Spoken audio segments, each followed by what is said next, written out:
everybody. We will start this meeting with the Pledge of Allegiance. To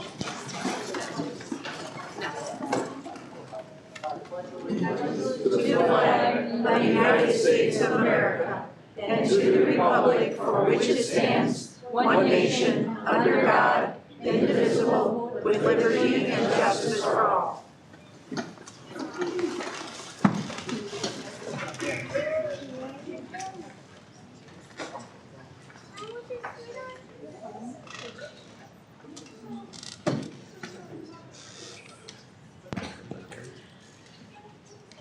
Okay, Board, I would like a motion to approve the agenda for May 19th, 2022 as presented.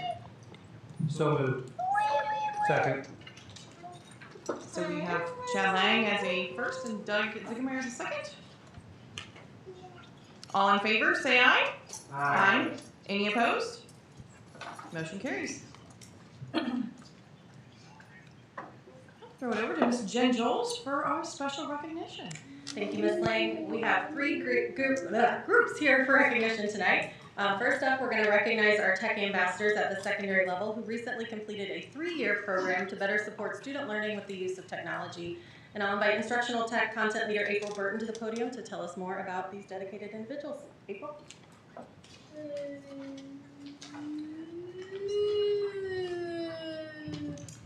Good evening. Just to tell you a little bit about this group of people.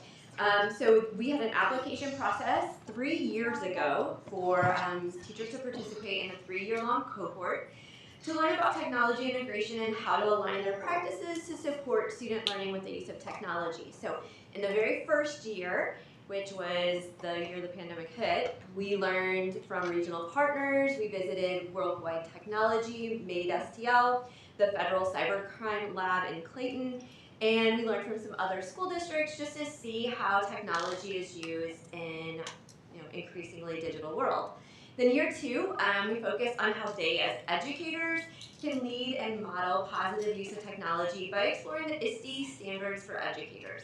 And then this year, our 3rd year, we participated in a book study and had a personal focus for their own growth with technology and the intentional use of digital tools for learning.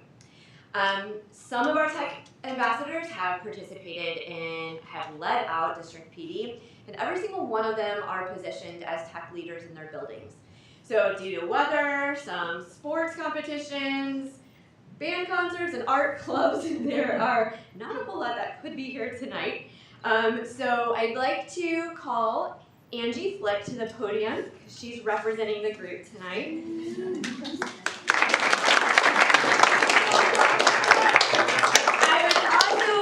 To congratulate those who couldn't be here with us: Matt Herring, Tracy Carlson, Kim Riley, Laura Long, Carrie Wilhite, Rhonda Ugia, Angie Whitmus, Mervyn Yoder, Pete Eberhardt, Sam Sutherland, and Gina Murphy. So they all wish they could be here, but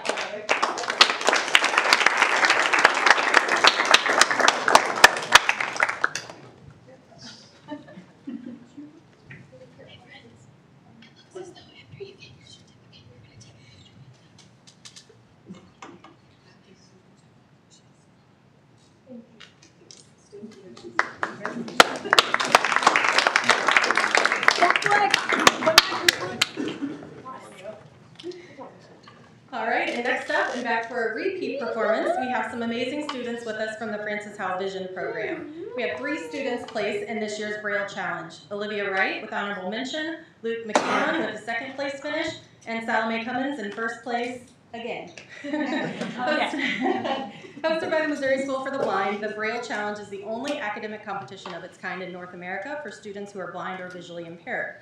Contestants are tested on fundamental Braille skills such as reading comprehension, spelling, speed and accuracy, proofreading, and charts and graphs. The challenge was developed to motivate students to practice and hone their Braille literacy skills, which are essential to success in both school and future careers. Unfortunately, Olivia couldn't be with us tonight, but I'm going to ask Ms. Lexi Tice to bring Luke and Salome forward to share more about the competition and their experience.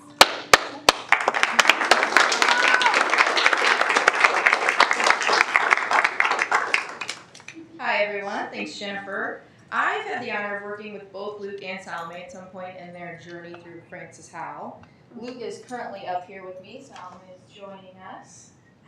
It is super extra special that I get to chat about Luke here first because he was actually part of a trio that I got to work with back when he was just in first grade. I actually was just getting my gen ed elementary education degree and walked in to 3 students who were Braille readers, and I said, what in the world? Like, I didn't think I would ever expect this. They don't hardly talk about it, you know, in your undergrad program, and I just thought it was the coolest thing ever, and that's why I do what I do today. So thankful for Luke and the other 2. Miss Gear, Luke's current vision teacher, wanted to share this about him. Luke McCann is a 7th grade student at Francis Howell Middle. He has participated in the Braille Challenge for several years and has consistently placed at the regional level. Luke was given the distinguished honor of being named Student of the Month by Freedom Scientific last year. I know, amazing, right? Freedom Scientific is an international company that creates accessible software and technology like the screen reading software that they are both experts at. Hold on 1 second, friend. And refreshable Braille displays. This was an amazing accomplishment for Luke as he was chosen from a large group of students from across the country. Luke is a technology expert. He is the first person to say, hey, let me show you how to do this. I know he's offered even to kids older than him, like, oh, I can teach you that. So it's really amazing. I'm going to have Luke step to his left and share with us his favorite part of the Braille Challenge each year. So I just like going and trying to do my best. Like, I just have to do my best. I love that. Some years, like last year, I didn't do too good, but this year I came back and did way better. Awesome, I love that. So that first year.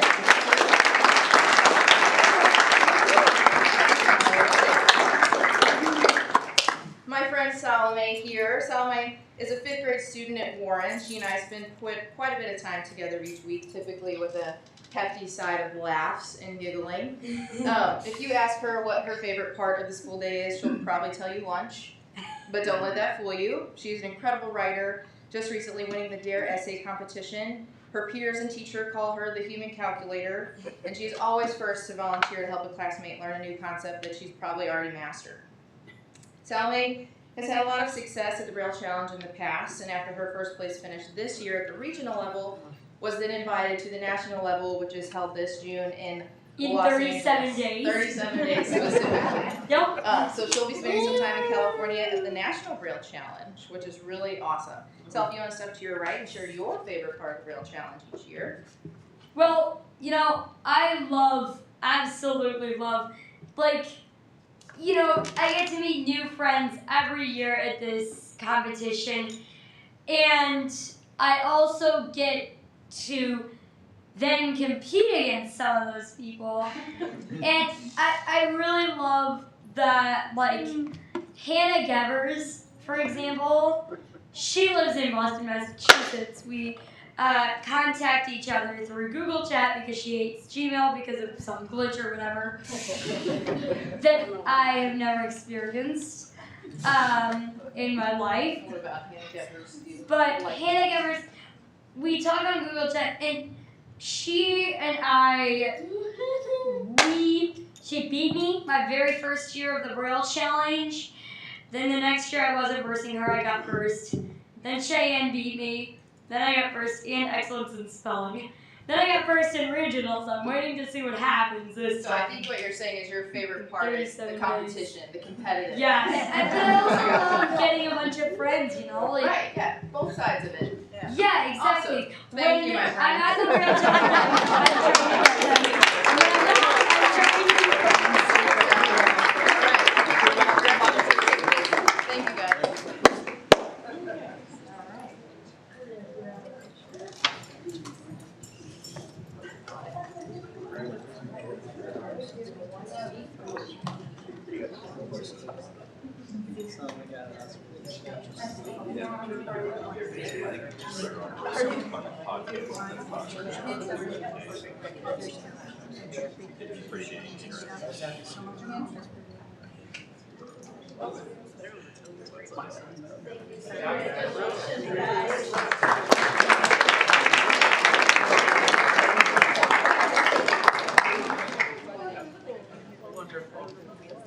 All right, that might be the highlight of the evening right there. We do have one more recognition tonight, though. We're going to tell you about 4 Francis House students who were named state champions after earning first place gold medals at the SkillsUSA conference in April.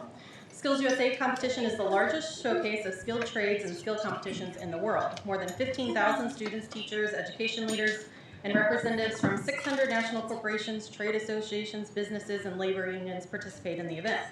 Our 4 state champions are part of the Lewis and Clark program, which provides career and technical education for juniors and seniors from all 5 school districts in St. Charles County.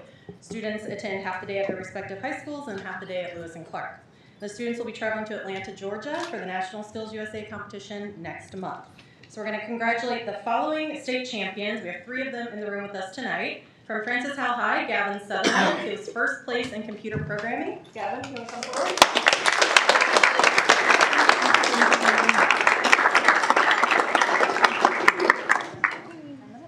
All right, from Francis Howell Central, Senior Anthony Gaglio, gold medal for construction.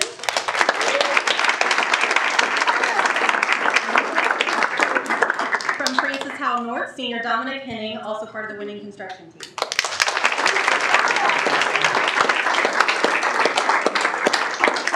And we'll grab a photo in just a second. We have one more student who couldn't be here tonight, Griffin Kuster from Francis Howell High, placed first in the state for auto collision repair, and he will also be headed to the national competition next month. So congratulations, SkillsUSA.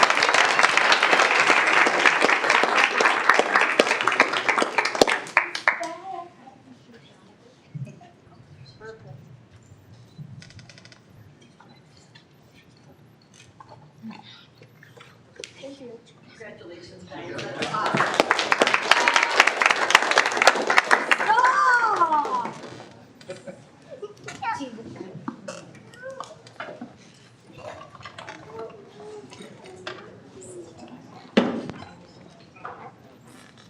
All right. Thank you all. Next up, we will move on to our patron comments. During patron comments, residents of the district and staff members are invited to address the Board of Education concerning issues related to the school district. Speakers are called forward in the order of sign-up, and each speaker has 3 minutes to make their remarks. Please remember that only 1 speaker is allowed at the podium at times, and combining time or giving your time to someone else is not permitted. The board appreciates that you have taken the time to come this evening, and we value both your input and your perspective. I would like to remind everyone that we expect speakers will remain civil and respectful when giving remarks. If anyone fails to comply with board policies, regulations, and rules, we reserve the right to cut those 3 minutes short. For your convenience, our 3-minute clock is ready for Mr. Harry Harris.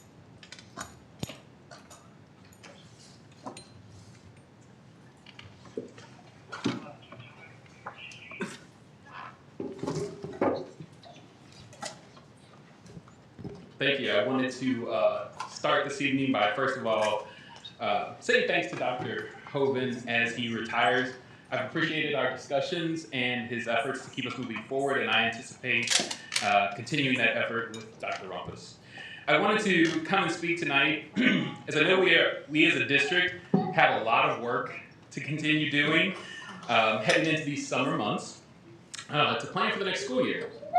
One thing that has continued to be on my mind is how we are addressing issues of diversity and inclusion within our district. I, as all of you, have watched the events of Buffalo this past weekend unfold. Learning the racist horrors of an 18-year-old murderer was a reminder of why we need to be addressing topics of diversity with our kids. Nearly 2 years ago, in the wake of the George Floyd murder, our board, on behalf of our district, created a resolution that included the words, "We embrace our organizational responsibility to ensure that the principles of diversity, equity, and inclusion are integrated into the culture, curriculum, policies, programs, operations, and practices of the FHSD district." As it stands now, I'm concerned we aren't fulfilling that effort. To address any concerns over that statement or terms that I've used, I want to say that all of this is about moving everyone forward through education and better understanding. I know we've inexplicably come to a point where discussing these experiences, backgrounds, and lives of others different from us has become a dividing point. What I'm referring to is about improving policies and procedures from all backgrounds to help nurture, protect, grow, and thrive. This is why I'm formally asking the board and administrators in our district to create and hire a position to coordinate these initiatives.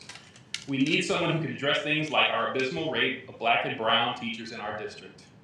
We currently have around 1,100 instructors, and less than 30 fall into that black and brown category. Representation matters. We have dozens of families where English is not their primary language in their household, and they have special needs because of this. We've documented cases of students being called racial slurs such as the N-word. Our students are entering a global workforce where employers need and expect them to work hard, hand in hand with people from other backgrounds and other cultures. The economic backbone of our students and families directly impacts their access to resources, and we need to address that. These are not unique to our districts, such as Zumwalt and Rockwood, that have them. We're at a point where we need focus, movement, and accountability to what we've already said we're striving for. It's not easy, but we can get there. I know it's a deeper discussion than these 3 minutes, but I hope we can work together to make this happen. Thank you.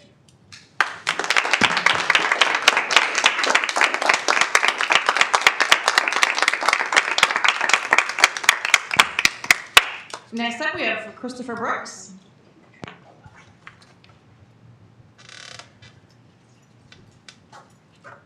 Good to see you back in full health this week. Ladies and gentlemen of the board, I sent you an email earlier with some details, but I wanted to reiterate one particular concern I had about a change in regulation on the agenda publicly because of the far-reaching effects of such a change. There are lots of details and little nitpicks, right, that you can do when you rewrite these policies and regulations. Nevertheless, some of those changes that happen are of such potential impact that it is very important to very carefully consider the meanings of the terms. One of the most important things when drafting laws, as you must understand, is the importance of clearly defining your terms and making it so that the interpretation of those laws is unambiguous. When you introduce ambiguity into laws, policies, and regulations, you open the door for abuse of those laws. You open the door for lawsuits, for discord, for problems, for interpretation that doesn't necessarily make it go in the way you expect it to. And so that's why I want to draw your attention to the updates for Regulation 3220 here, or 6320, sorry. 6320 and the thing, where it talks about updating the network etiquette section, right? And at the end of point 1 on here, let me read the change that's going to be happening. So this says students and staff members are expected to be respectful. No disagreement here.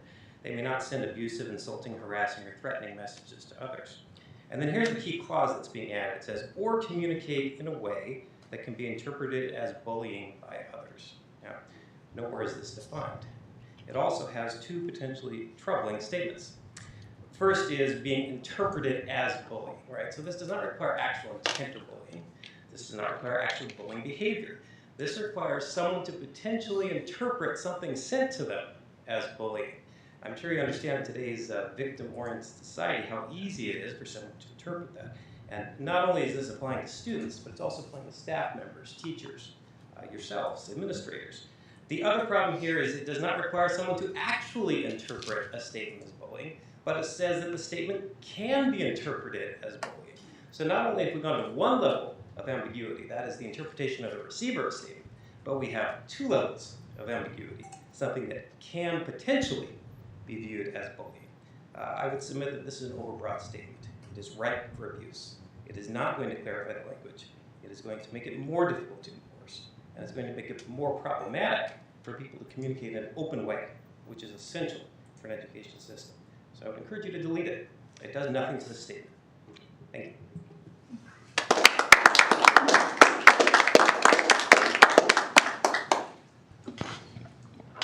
Next up, we have Jamie Martin.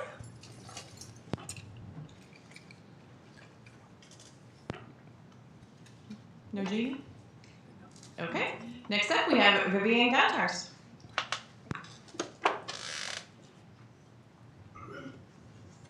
Thank you, Board. Hi.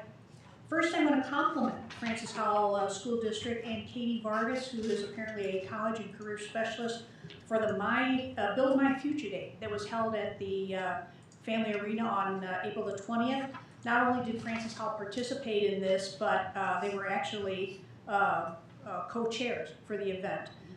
Furthermore, I understand that Francis Howell is working to launch partnerships with local trades, organizations to allow seniors to leave school halfway through the day and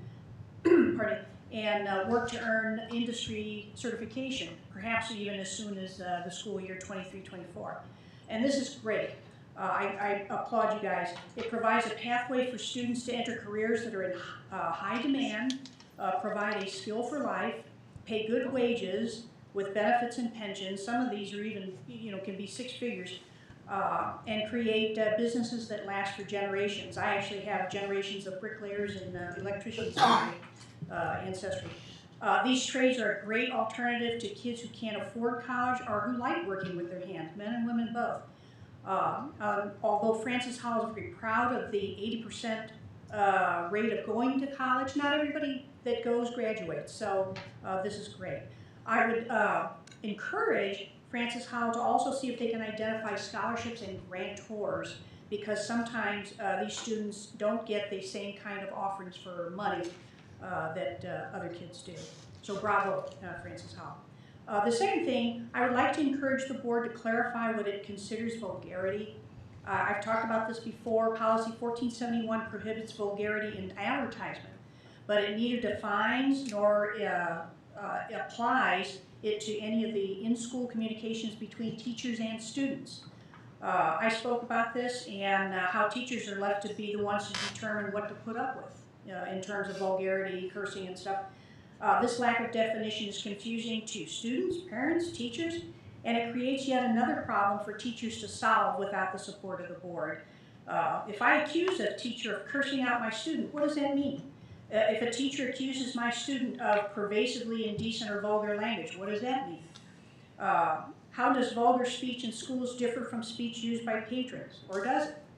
I don't want to offend the board, and I don't want to be one to have my speech cut off. So please help us define what your standards are in and out of the classroom. Please support the teachers by setting boundaries and not letting the kids set the standards. And then finally, I wish these kids were still here. I'm retired from Internal Revenue. I worked for them from 1973 on, and they have always employed visually impaired people. You don't even know it when you're talking to them on the phone, doing detailed, difficult tax law or account issues. You may be talking to someone who's visually impaired. They do a fabulous job. Not only do they Thank you. work at the Your table, time is they up. also make it into management. So that's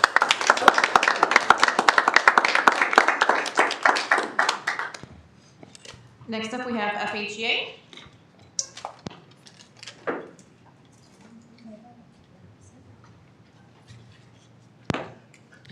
Good evening, members of the Board of Education, Executive Cabinet, patrons, parents, and educators.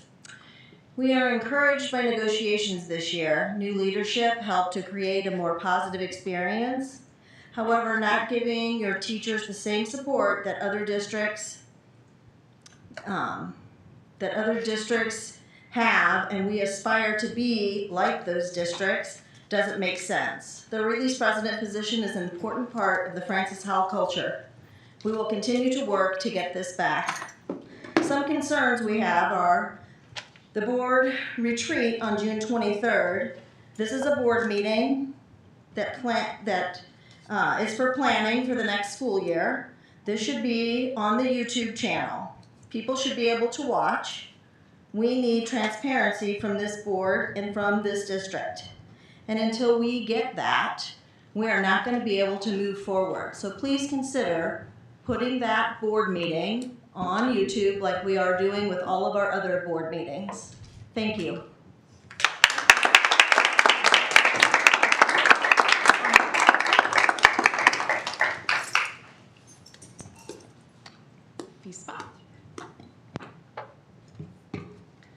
Good evening, Board of Education, Cabinet, and administrators, and community members.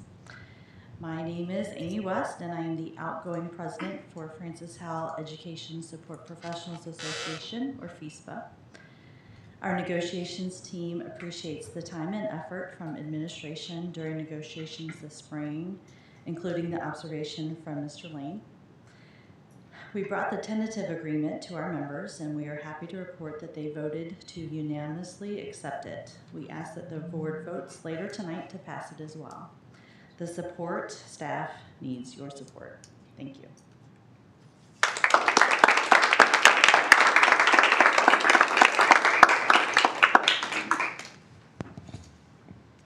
Next up, we have our MSBA board report.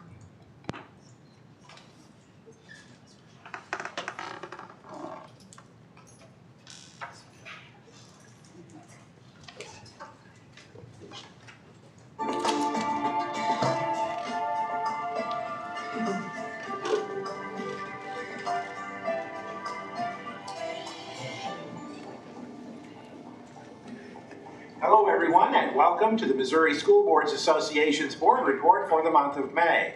We thank you for the opportunity to share some news and information during a few minutes of your board meeting. We begin with a look at cybersecurity issues facing our schools. Cyber attacks on schools in Missouri and throughout the nation are on the increase. They include ransomware, data breaches, and what's known as denial of service, when cyber attackers flood a school district's network with messages that can crash a school district's technology system. It's a serious problem for school districts that are increasingly dependent on technology for teaching, learning, and administrative functions. Bob Klossmeyer is an Education Safety Coordinator for MSBA's Center for Education Safety, and he says school districts are often targets for cyber attacks because of the large amount of data they store. He adds, it's critical for school district technology staff to keep current on cybersecurity threats that are becoming more sophisticated. These systems are advancing so fast, and the attackers are a step ahead of everyone. They need to be updated on everything and well educated in that area. So that commitment and investment and focus on that cybersecurity infrastructure is important, is vital to keeping these schools safe. Klossmeyer says cybersecurity should be a part of a school district's overall school safety plan. Because your cybersecurity element is very much part of your emergency operation plan.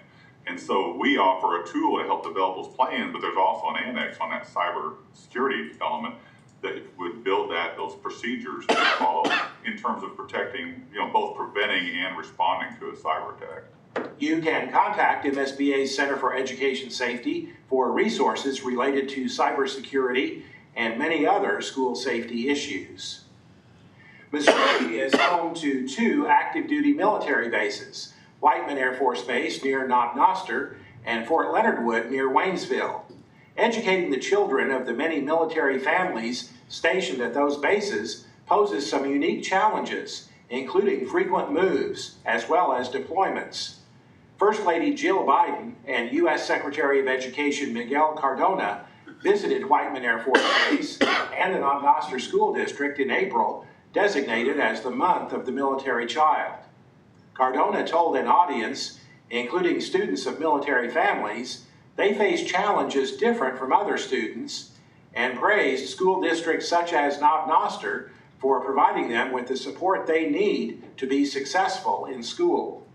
As Americans, we must never allow the sacrifice of our military families to sacrifice the quality of education available to their children.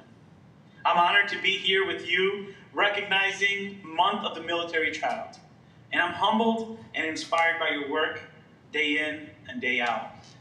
A military child can expect to move 6 to 9 times between kindergarten and the end of high school. MSBA's Igniting Great Ideas Summit is set for June 10th through 12th in St. Charles. This event features a wide range of topics and speakers related to school board leadership and current issues facing boards of education. We'll also be holding our June Delegate Assembly at the summit, when delegates will be electing statewide officers for the coming year. Every MSBA member board is entitled to have at least 1 voting delegate at the Delegate Assembly, and we urge your school board to be represented at this important meeting.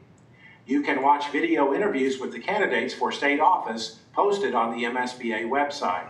Registration information on the Igniting Great Ideas Summit is posted on the MSBA website.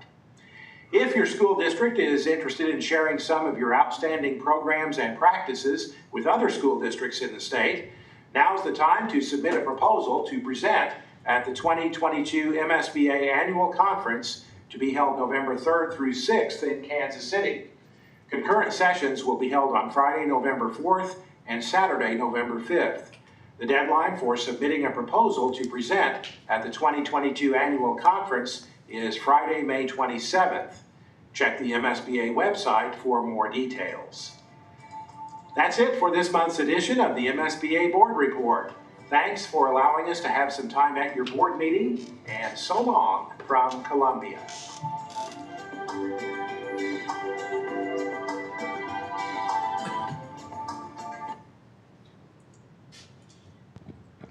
All right, next up we will have our Prop S update.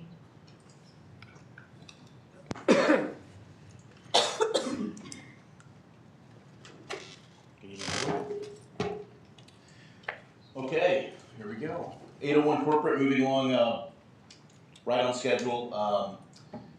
We were up there just the other day, painting in classrooms, ceilings going up, HVAC getting put in, light fixtures getting set. So the second floor is going right along. No issues with Union opening there in the fall. So getting ready to do a little bit of flooring and get everything wrapped up. So things are moving right along on that. On the third floor as well, things are going right along. Drywall started. We've talked about in previous meetings, the second floor is a priority. That's where Union's going.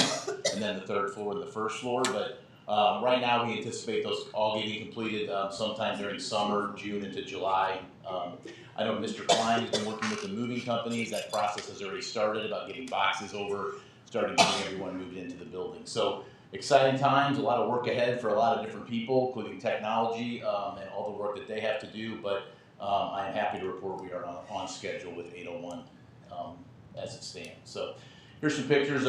Keep in mind these pictures are 2 to 3 weeks old from today. You can see painters actually working in classrooms. This one in the middle is one of the hallways of actually Union High School. You start to see some of the ceiling grid going back in and stuff like that. So a lot of work going on.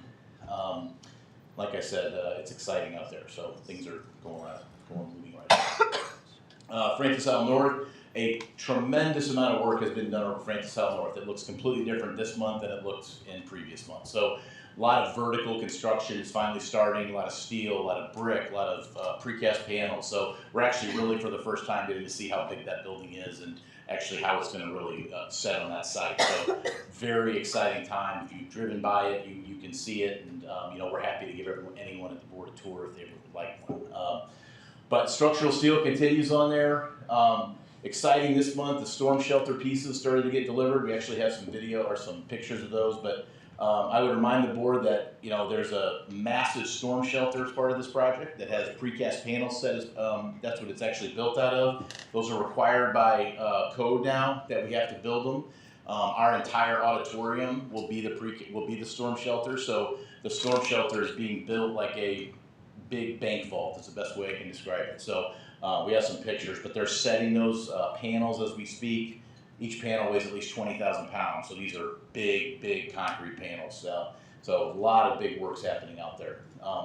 CMU has started. All the load-bearing block firewalls are going up. We have pictures of that as well. We have a lot of masons on the site. Things are moving right along. Metal framing is actually starting on the lower level. So in the lower level classroom area, we're actually starting to see door frames being installed, metal studs going up, duct work, fire protection systems, HVAC. So a lot of big stuff is really getting going. Here's a picture of the site. I usually go by this quick because the drone video is better. This is a little old, but again, just to orient the board again, here we have the gym area, the lower level classroom areas. The school is right here currently. And then this is where the storm shelter is actually being constructed. Here we see some of the steel joists being built along with the decking. This is actually all done now. This picture's 2-3 weeks old, but some of the steel decking going on. This is looking at the classrooms as we look north. Here we see some of the masonry walls being built, the large firewalls. These walls are 20 to 30 foot tall. They're braced off for safety, obviously. Here in the background, we can see some of the cranes starting to set some of the structural steel. Here we actually see some of the gym steel being built. It's hard to see this, but this is actually will become the second tier or mezzanine risers of the gymnasium. That's actually what you're seeing here built. These gym trusses are actually being installed now. Again, these pictures are always 2 to 3 weeks old. Here we see some of the concrete getting set, some of the masonry walls in the background. Same thing here. This is all done now. This slab is actually poured, but we talk a lot about all the mechanical and electrical work that goes underneath the concrete. Here you can just see how much conduit is underneath all these slabs before they pour them. So that's been going on for almost a year, it feels like. Again, this is a pump day. This is a large concrete pump pouring some of the footings and the floor slabs right by the auditorium.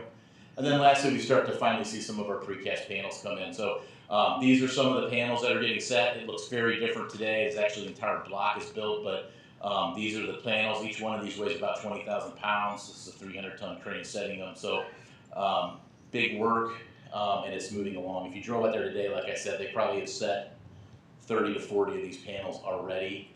And still quite a bit to go. So exciting things are happening out there. We'll show the drone video here.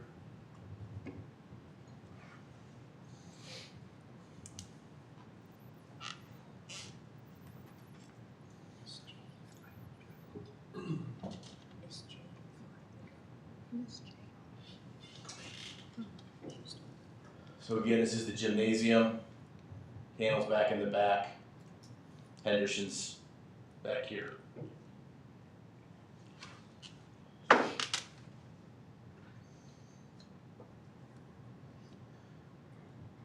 Lower level, we call this the classroom wing. These are the lower level classroom wings. If you've been to Howe High School, you see that view. This is very similar to that design where we have the shop and industrial tech down here.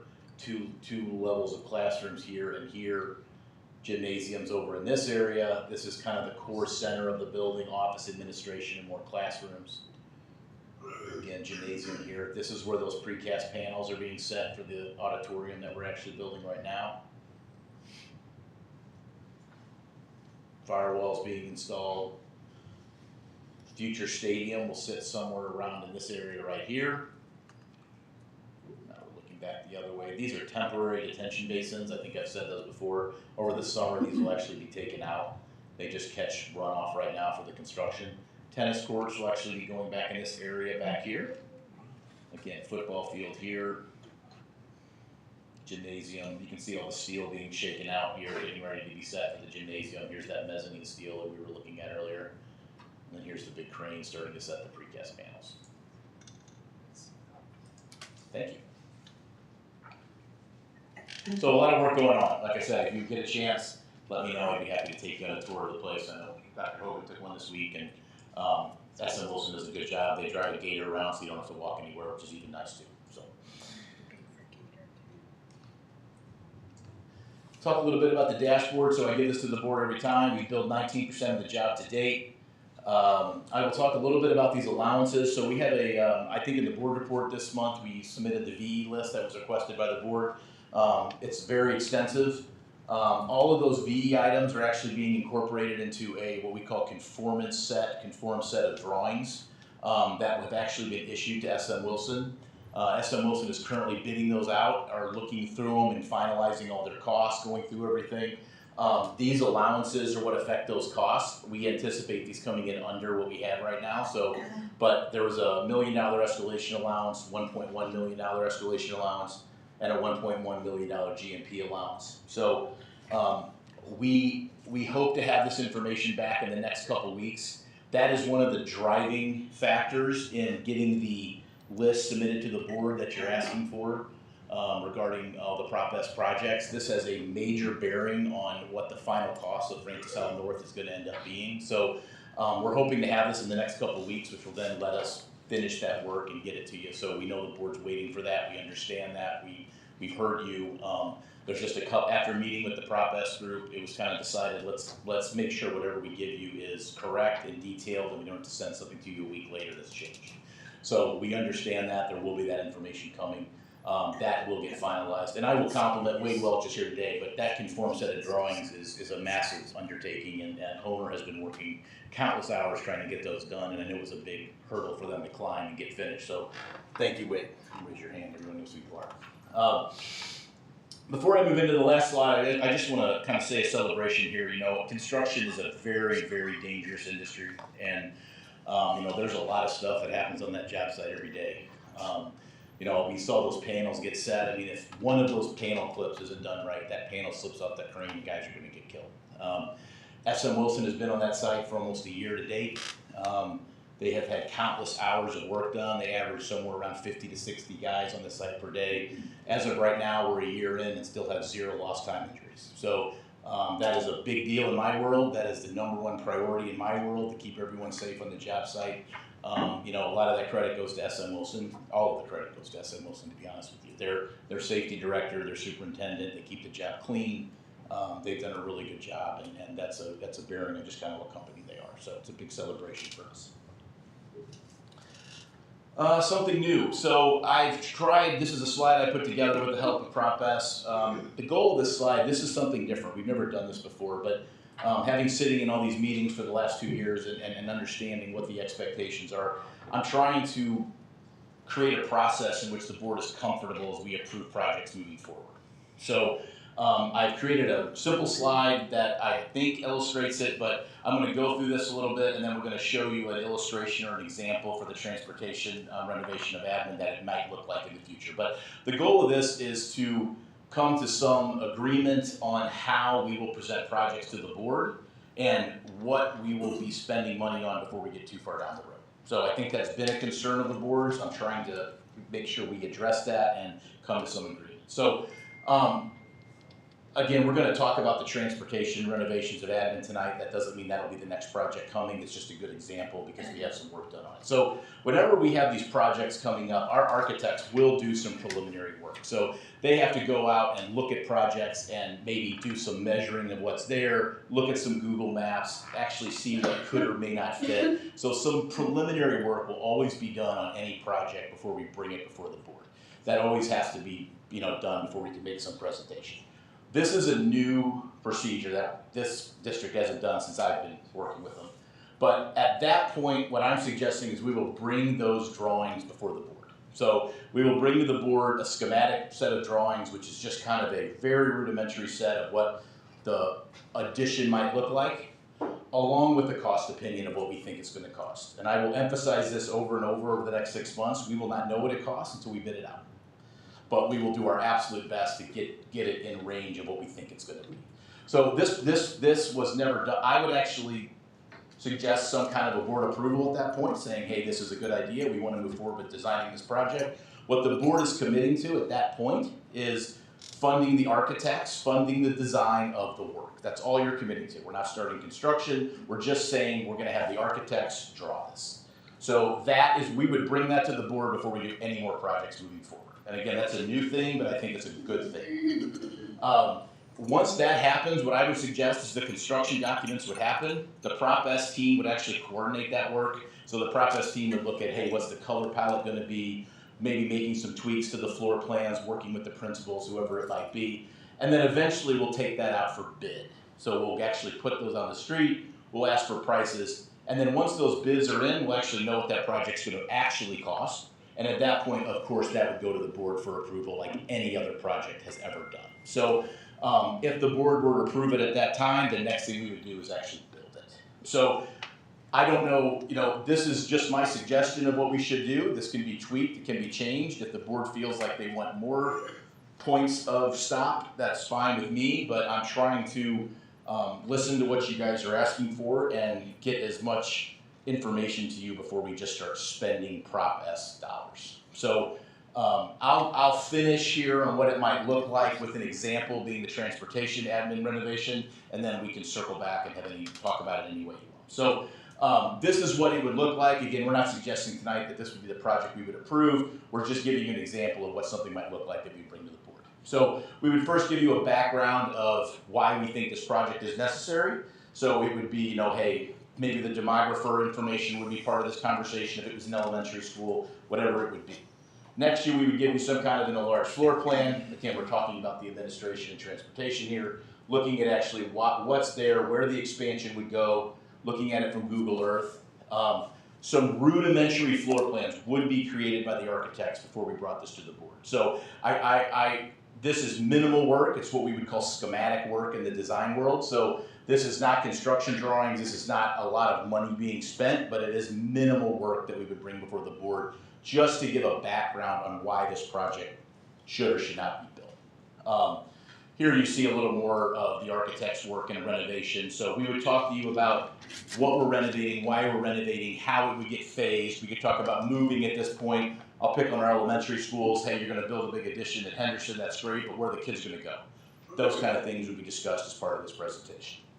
And then finally, we would give an opinion of probable cost. So this actually comes from the architects in this case. But in here you can see we're basing things on square footage. We're basing things on historical cost data.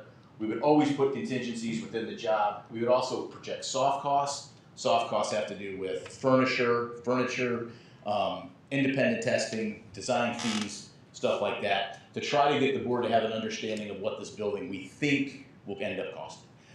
We won't know what that is until we actually bid it out, obviously. But this is the information we would bring you for any project before we move forward.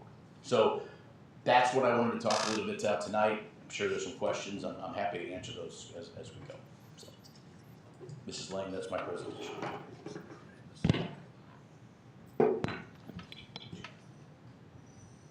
Go for it, Doug. Thanks for the presentation, Jeremy.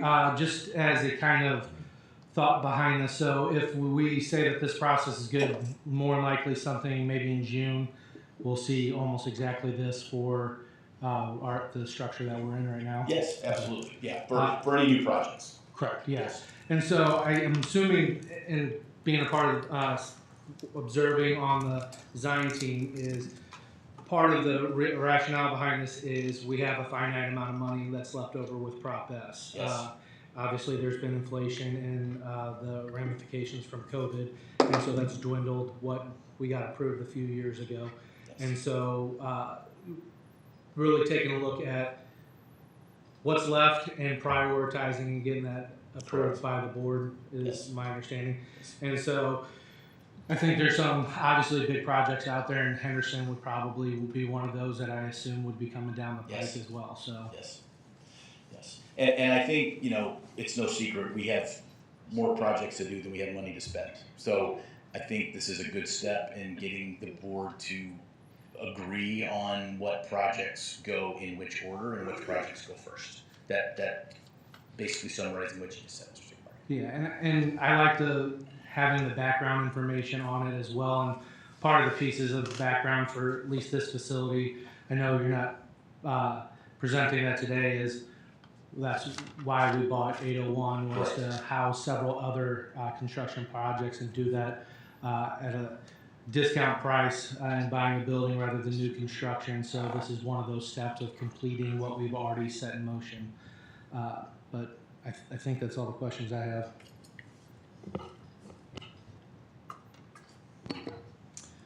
I will kind of second some of Doug's remarks and say just thank you, big kudos to bringing an actual process to us and thinking through that. I really appreciate that as a process guy. Thanks. And the conversation around coming with us with what the priority is in the process and kind of coming up with that priority so that the board knows and the board agrees with it, I think is excellent. I do have a question, maybe not for you, maybe for somebody on the administration. I know last time we talked about the demographic study and you mentioned it. Do we know where that stands? I will defer to Mr. Clark. We've received a preliminary report from the demographer, and there are some questions that we need to circle back in order to make sure it accurately reflects what our intentions were. So the demographer's been making progress on completing that work, and we're in some final review stages. I would expect that in the not too distant future that should be ready for review by the board. Thanks, really appreciate that, Kevin. My only last comment, again, big kudos, is if this process works and the board thinks it's functional, we probably should think about codifying it in board policy in the future just to make sure maybe future large projects do the same thing if we like the process.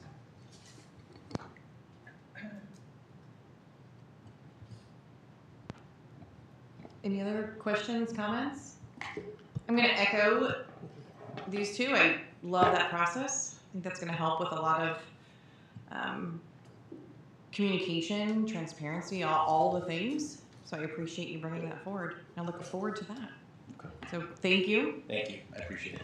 Mrs. Lang, just before Jeremy leaves, I want to thank him for putting together this diagram. I think it does help to present in a very understandable way what the process would be going forward.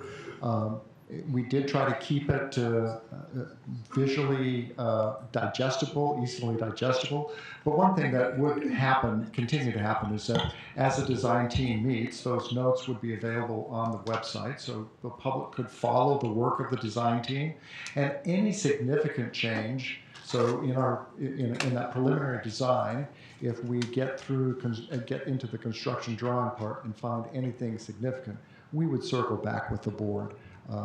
This graphic doesn't show all of the communication that would take place, but there would be regular communication about what's happening between the two red approval arrows in addition to the work that's shown there. Yes. Yeah, that's good.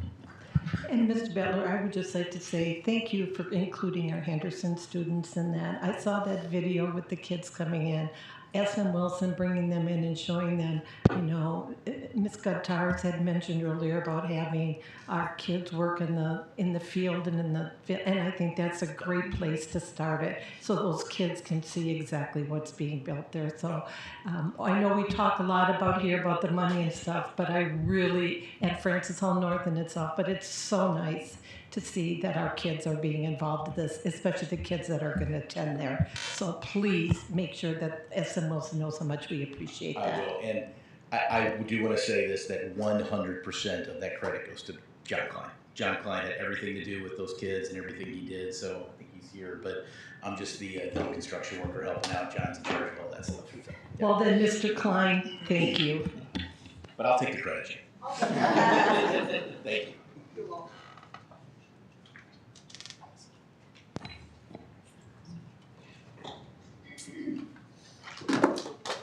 Okay, board, I would like a motion to approve the consent agenda for May 19th, 2022 as presented.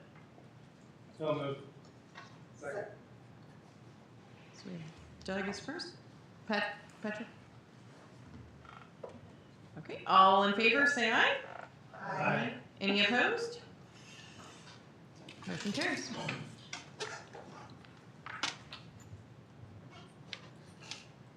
Board, I would like a motion to approve travel request item number 3.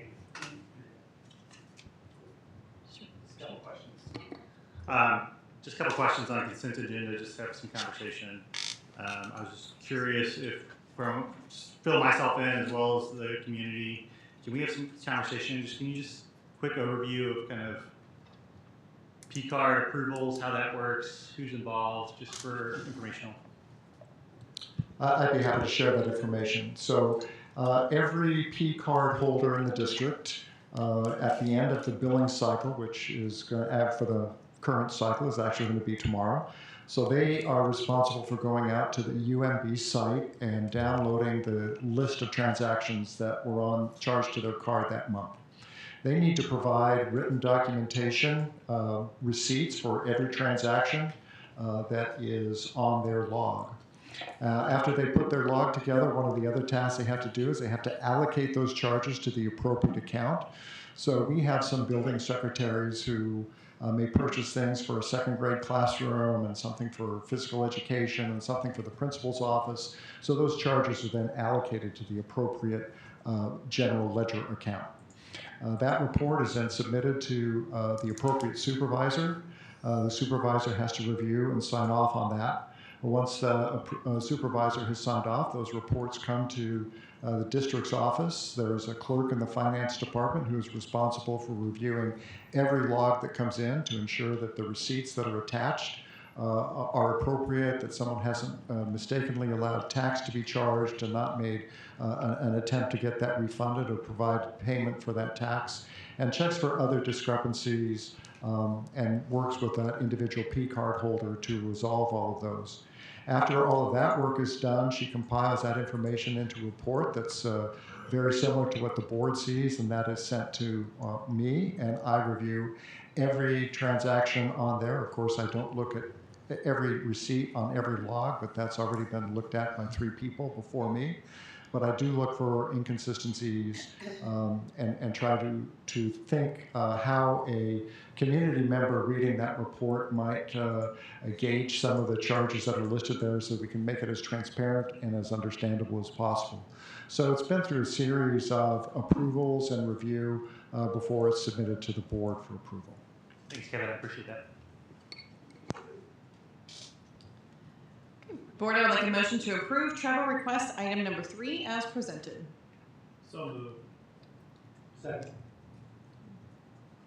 Chad and Doug. Okay, discussion? Kind of similar question from our travel request process. How are travel requests approved before they come to the board?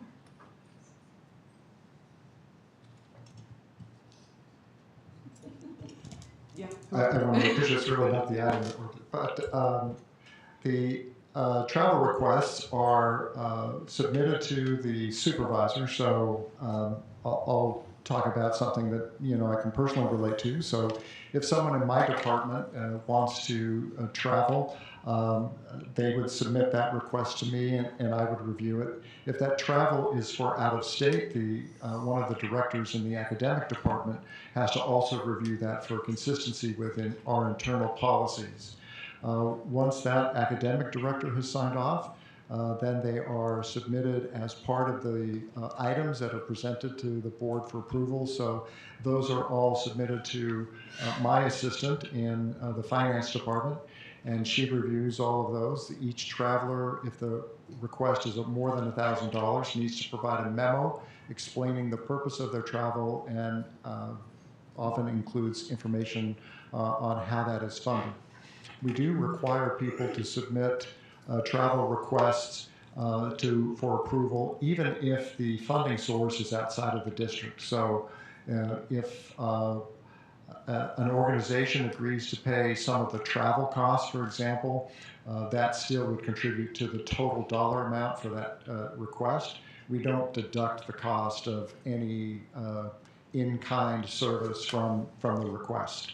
And so then again, like the P-card report, all of those travel requests are part of the documentation that I review before it's posted to board docs for approval by the board. Thanks, Kevin. And this is listed as a member of the Inspire team. Can you let us know, does anybody know what the Inspire team is, what their function is, their purpose, and what department does that report to?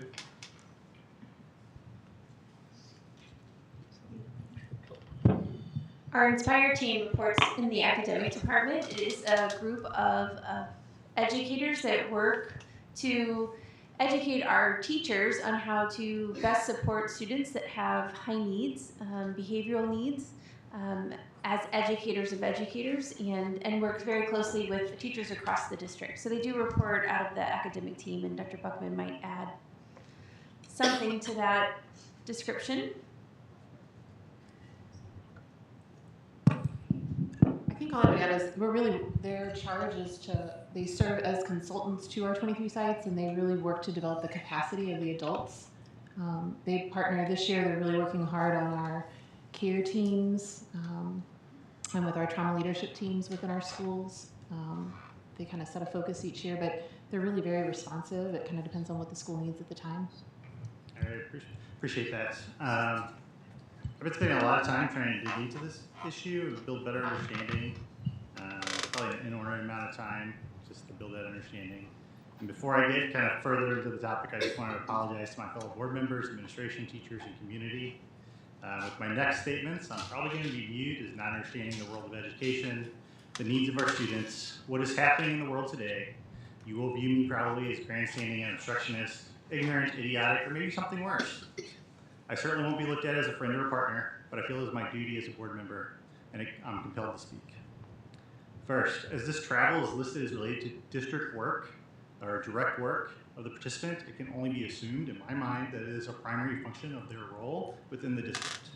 And potentially my assumption is the Inspire team. With this view, I'd like to inform everyone as to some of the detailed nature of the training itself. As stated in the memo, the training is given by the Midwest Collaborative for Cultural Proficiency in Schools, a training consulting organization owned and started by Jamie Wellborn, a PhD professor from SLU, who is the executive director.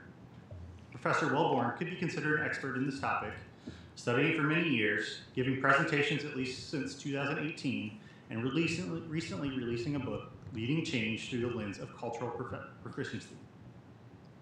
In this book, under the heading, Why is this book needed? It states, educators and their school systems' deficient-based thinking models foster endemic barriers such as systematic oppression. As all the teachers I've known and met in the district, I would say they are some of the most caring and empathetic people around. Does anyone here believe teachers are systematically oppressing students? Does anyone here believe the district as a whole is doing this? The book continues by including the corollaries of oppression, privilege, and entitlement, and states, the continuation of such systems reflect the values and aspirations of the most powerful groups.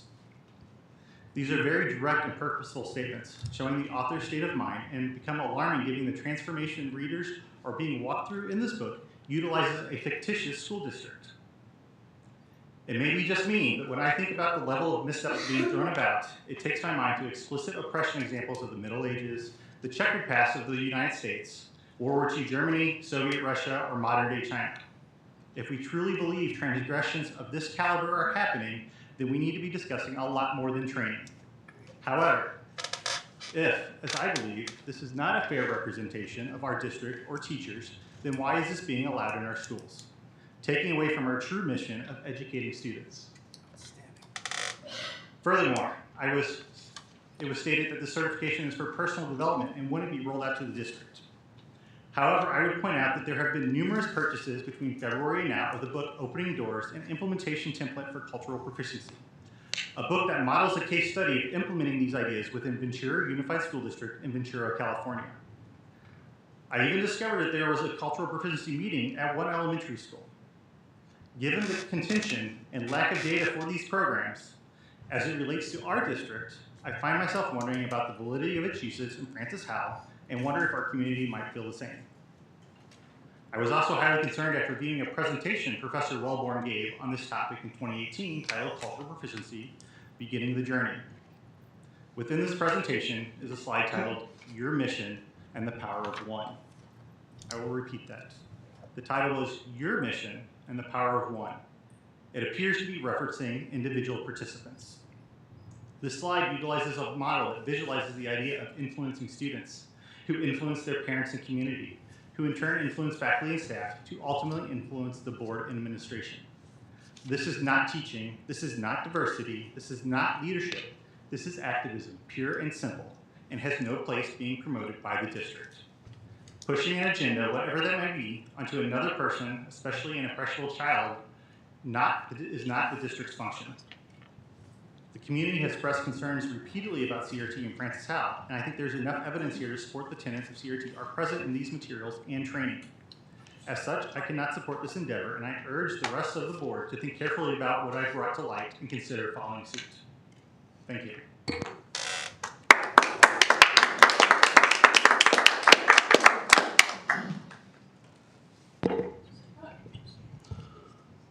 I'll just add that there was a lot there. There was some talk about whether we use cultural proficiency, whether we teach it.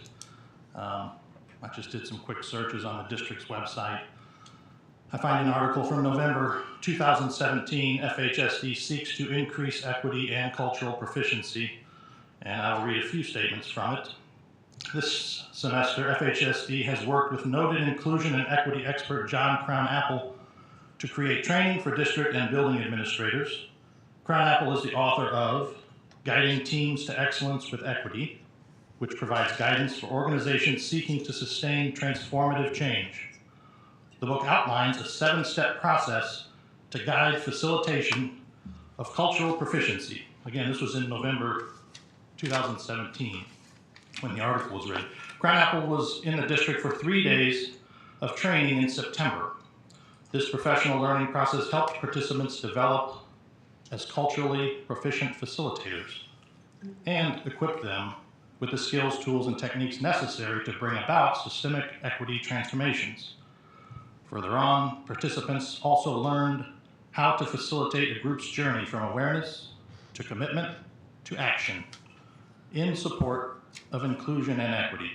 Administrators learned foundational knowledge of cultural proficiency as an approach to excellence with equity in education and developed, quote, shared language, end quote, to frame planning for and responding to issues that emerge from diversity. The point is that it seems that we've used cultural proficiency in the past. We were trained for it, or trained in it for 3 days by this John Crown Apple. And I asked in one of the questions whether or not we had any data on it. And the response I got was that students are different. I'm paraphrasing, but in effect, it doesn't seem that we have any data that this program is working. It's reducing inequities we've been using it since 2017, presumably. We had 3 days of training with multiple administrators, several of them quoted in the article. They were going to take it back to their schools and make the changes that are discussed here. I guess my question is, if it's working, we should know. If it's not working, why are we sending another person to this training? And that's my thoughts on it, beyond what Mr. Bertrand said. So does anyone have any opinion about whether this is addressing inequities? And I'm asking for real data. If there's, are underrepresented students doing better since September or November 2017? Or is this just something that we're trying and still working through? I will offer a response to that. First, I'd like to go back to your statement of the response you received on your question. To unparaphrase it, it wasn't just that students are different. The response you received is that we have many data points that show that all of our students are not successful. Whether you look at grades, test scores, discipline, attendance, climate surveys, and other things like that, we continue to see that not all of our students are successful. So when we talk about cultural proficiency, we're talking about, as a district, we have an obligation to do what we can to make sure that every single student that walks in our doors is not just successful, but is also safe and comfortable inside of our buildings and being educated in our school district. When we look at the different efforts we go through, whether you talk about John Craneppel's work or the specific request that's in front of the board tonight, we do not yet have a district-wide concerted program that we're putting people through, but we are, as we get the opportunity, and COVID certainly got in the way of many things across the country, but continuing to provide training as we can so that our educators can grow and learn, can apply those things. I don't see this as something that we will be anytime soon looking to stop learning about, because our students deserve that, our students need that.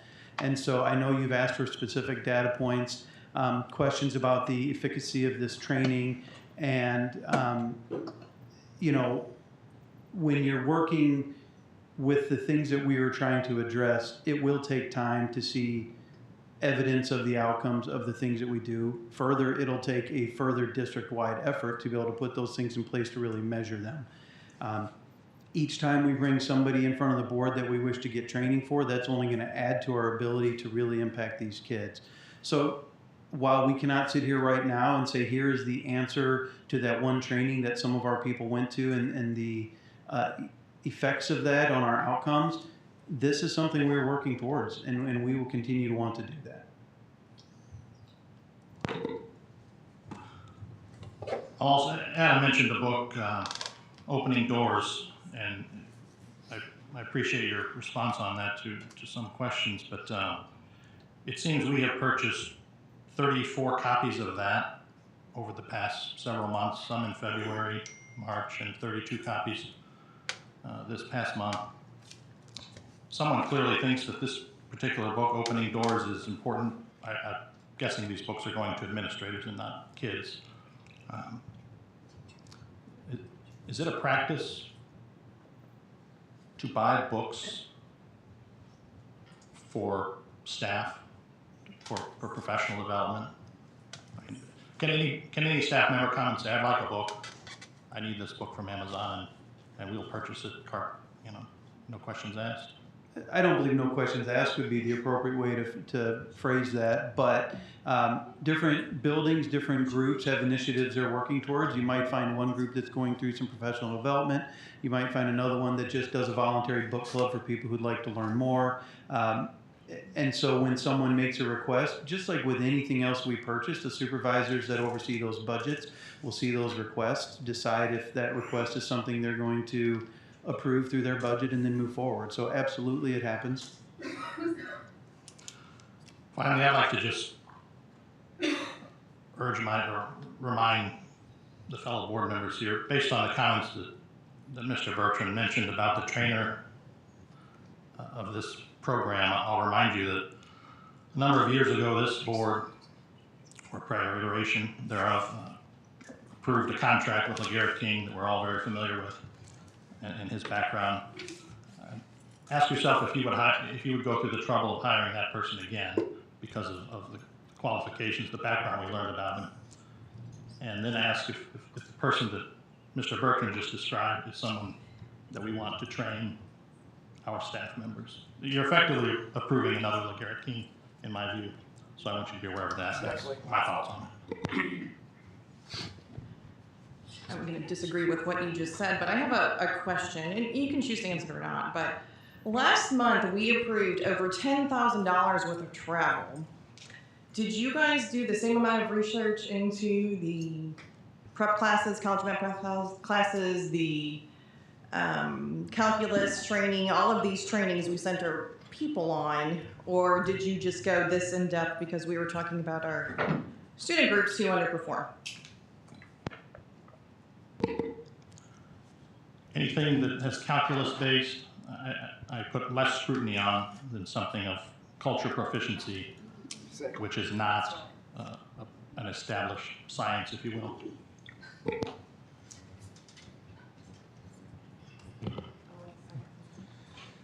I just have some questions to throw at the administration.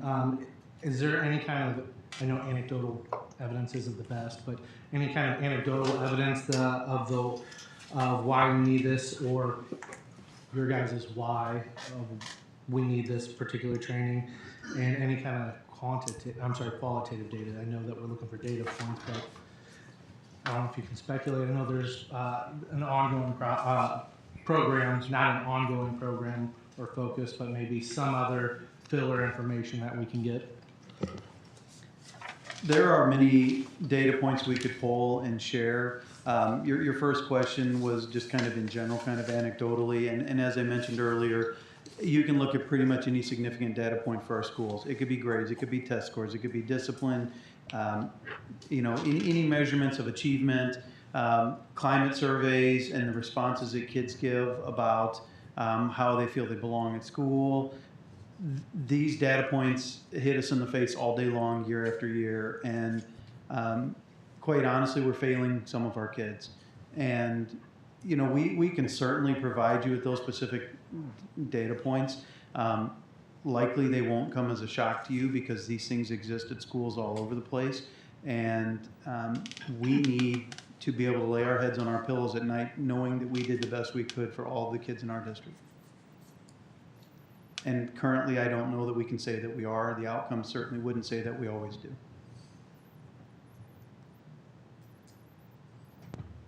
Any other questions, comments? I have a question. Every month, we're brought to people come here and give us a best practice. I can't remember the exact date, but I know that within the past year or so, the Inspire team was up here and did a best practice for us and explained to us what their role was in. While I understand Mr. Bertrand's concerns regarding the person who wrote this program, I don't see any of our teachers being that. So maybe, I don't want to say a compromise, but maybe next month we could have somebody do a best practice on the Inspire team and educate not Mr. Cook and Mr. Bertrand and the rest of us, give us a refresher on what the Inspire team does.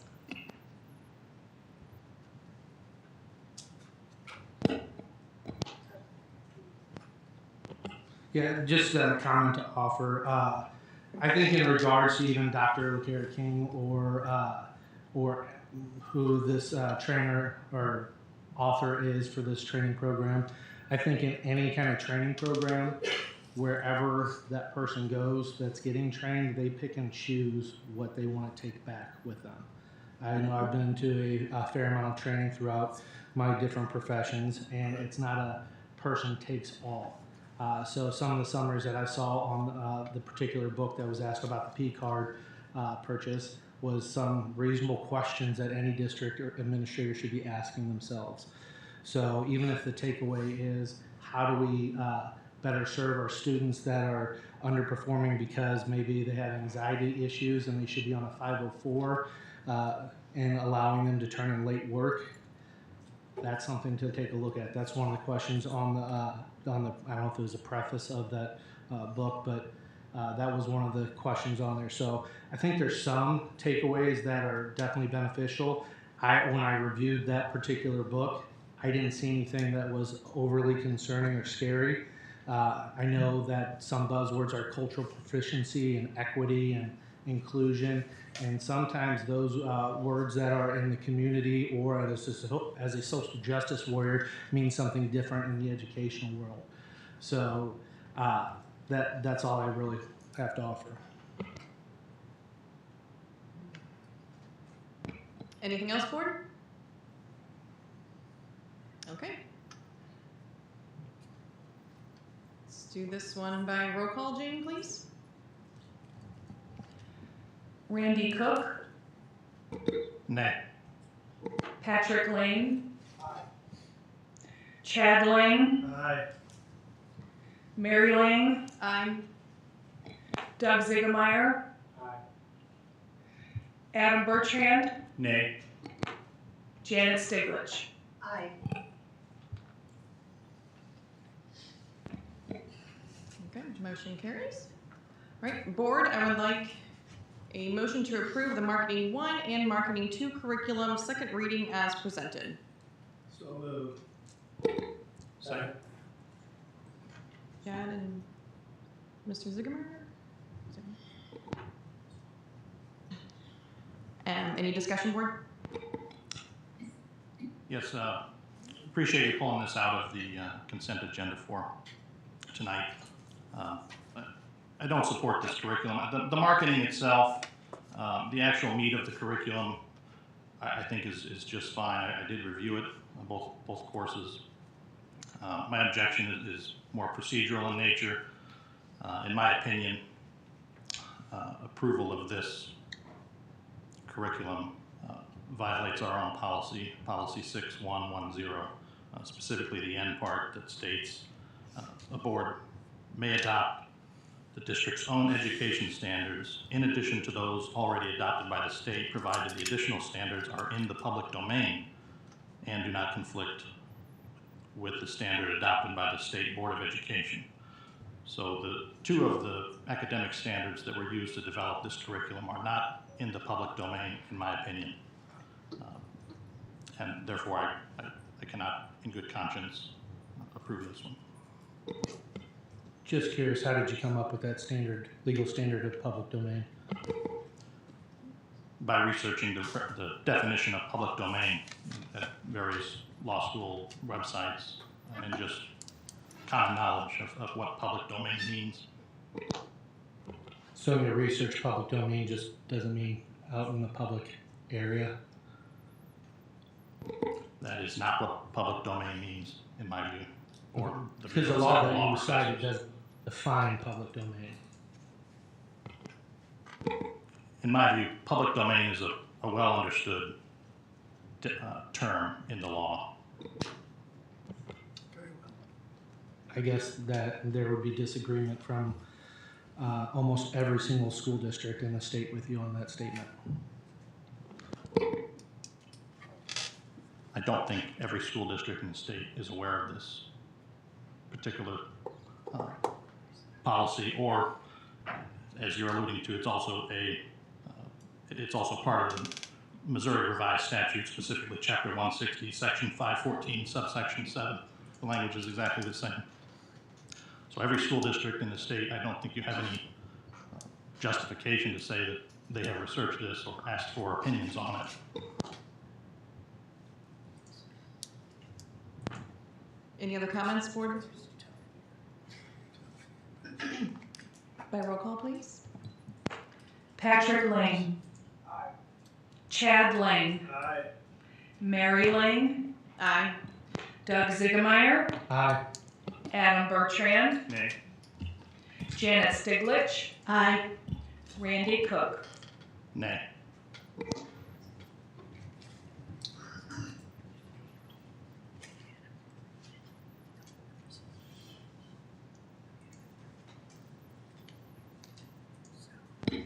Okay, board, I would like a motion to approve the monthly financial report as presented. So moved. Janet and Patrick. Mr. Supple? Mrs. Lang, I'll have a presentation as part of the work session tonight, so I have no comments now, unless I'd be happy to answer any questions the board might have. Any questions, board?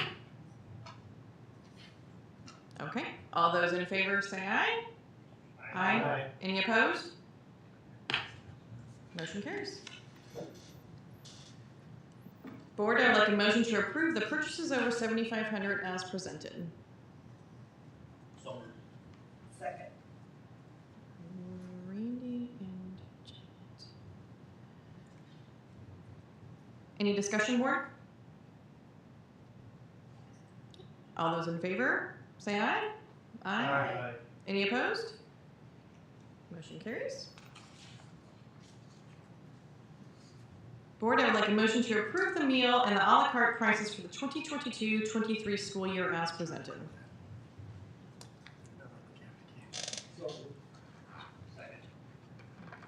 Patrick and Adam. Mr. Supple, anything to add to this? I would say that the district has, for a number of years, had a very gradual increase in its food service costs or the meal lunch prices. And I was at the gym earlier this month, and I heard a news story that Rockwood was raising the lunch prices by 95 cents for elementary students and $1 for secondary students. So I think it's easier for parents to adjust to small gradual changes than to run a program and suddenly have a very significant increase in meal prices. The recommendation also helps keep us in compliance with the federal statute governed through the USDA about how we need to set our meal prices in order to maintain equity with the Healthy Hunger-Free Kids Act. So I think we're making good progress. We're taking the small bites as we go along and trying to keep a high-quality program available for our students. Thank you. Any questions or comments, board? Kevin, if my family was on free and or reduced lunch over 2 years ago, do we need to resubmit an application? Yes, students need to, families need to apply for free and reduced lunch for their students each year.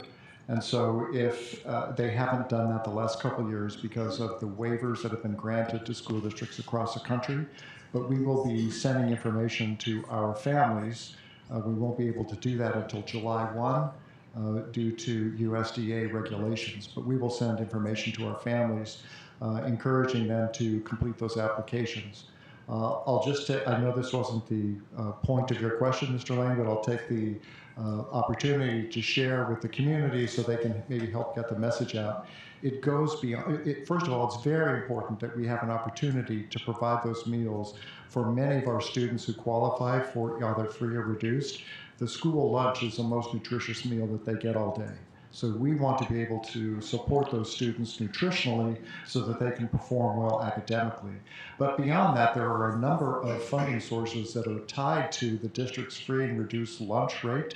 So our ability to capture all of the people who are eligible within the district will help to improve other funding that comes to us because the free and reduced lunch rate is often used as a way to calculate poverty within an area, and that determines various levels of federal funding. So I would encourage all of our families to take advantage of the opportunity. These are, we have a great meal program.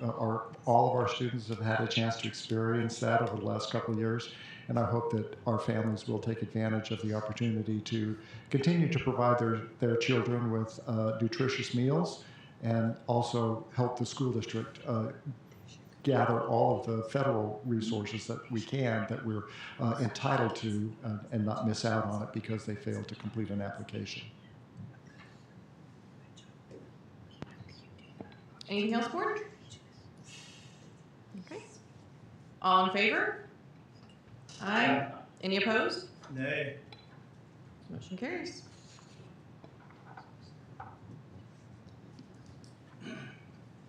Board, I would like a motion to approve the 2022-2023 FISPA closure document as presented. So moved. Adam and Doug. Ms. Simpkins? Thanks, Mrs. Lang. We just wanted to take a minute to thank the members of the FISPA organization for just a very collaborative conversation.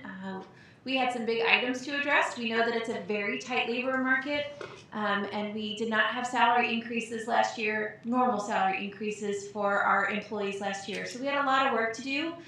We utilized the educational management systems compensation study that we participated in a couple of years ago to drive our work.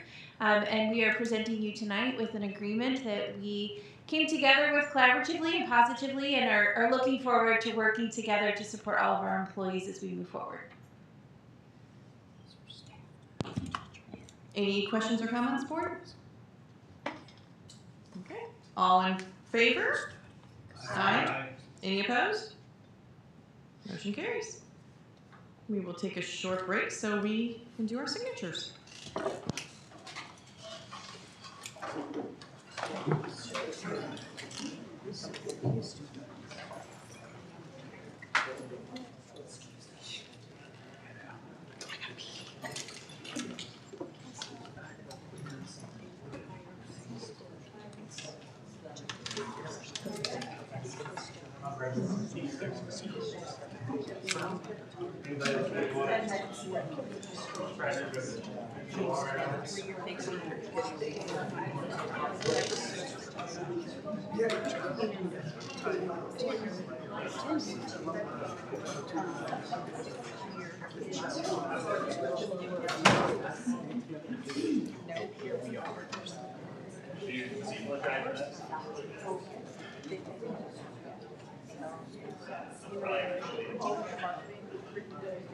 I was on my curriculum. There's nothing Well,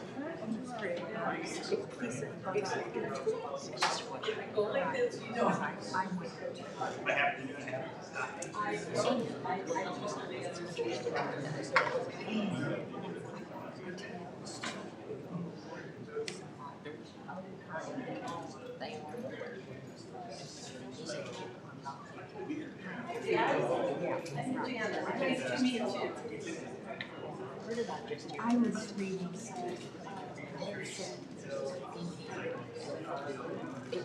people use that. I don't accept your yarn. No. Right. Oh, yeah. So, I'm not sure why they don't do that. They have to some sort of government regulation, right? But kids can make as soon as they have a gas connection.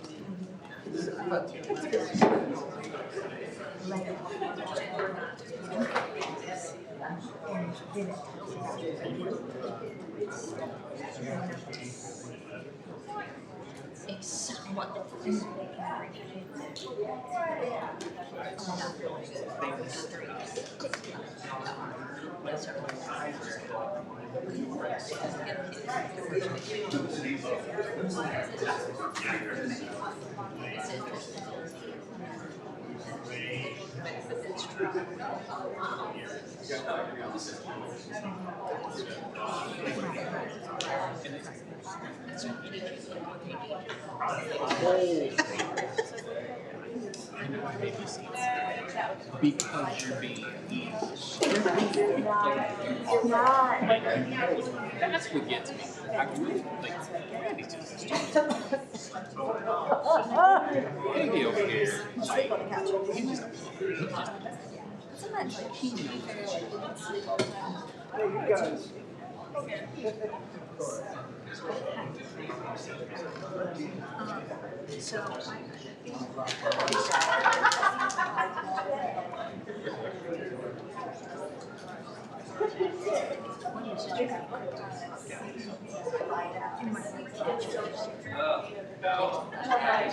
Okay.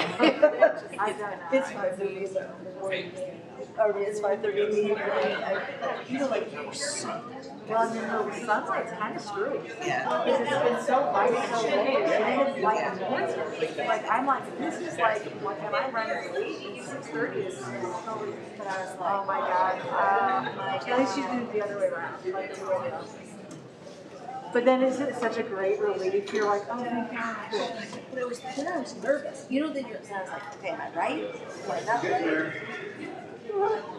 So I mean, you have to put together a bunch of stories.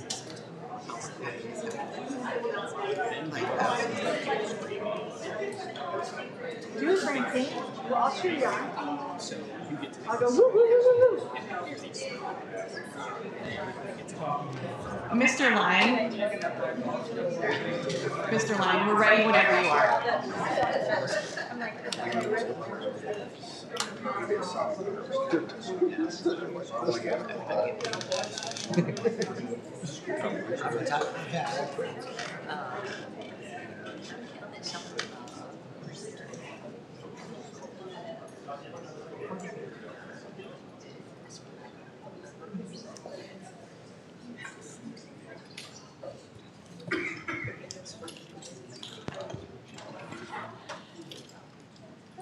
Okay.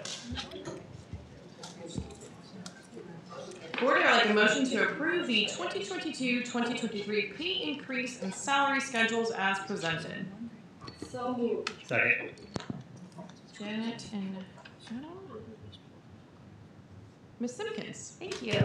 These salary schedules really represent those employees that are not organized under FISPA, FHEA, things of that nature. And we typically follow the same process when we recommend a salary structure to you. So utilizing the EMS compensation study, looking at the labor market, we are recommending salary increases similar to that you have seen for the other organizations.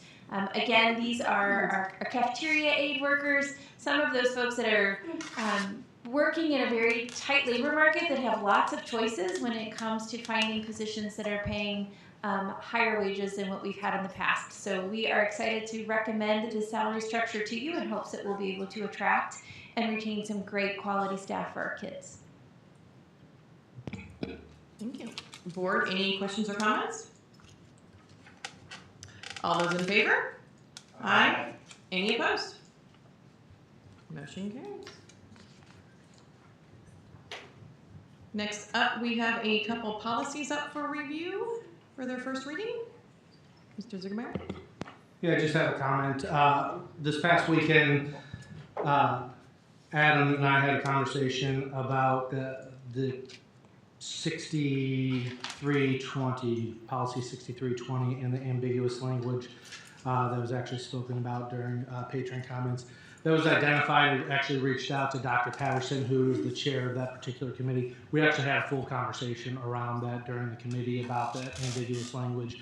And so when I reached out to her, she said that it was a slight oversight on her part to where that whole line is either going to be omitted or the word bully is just going to be added into the other descriptive language. So I'm not exactly sure where we fell on that, but it was going to be completely cleaned up. So, and then I think we're going to address a couple other questions about that particular policy before the second read comes. So I just wanted to throw that out there to the rest of the board and community. Okay, thank you. Next up, we have superintendent comments.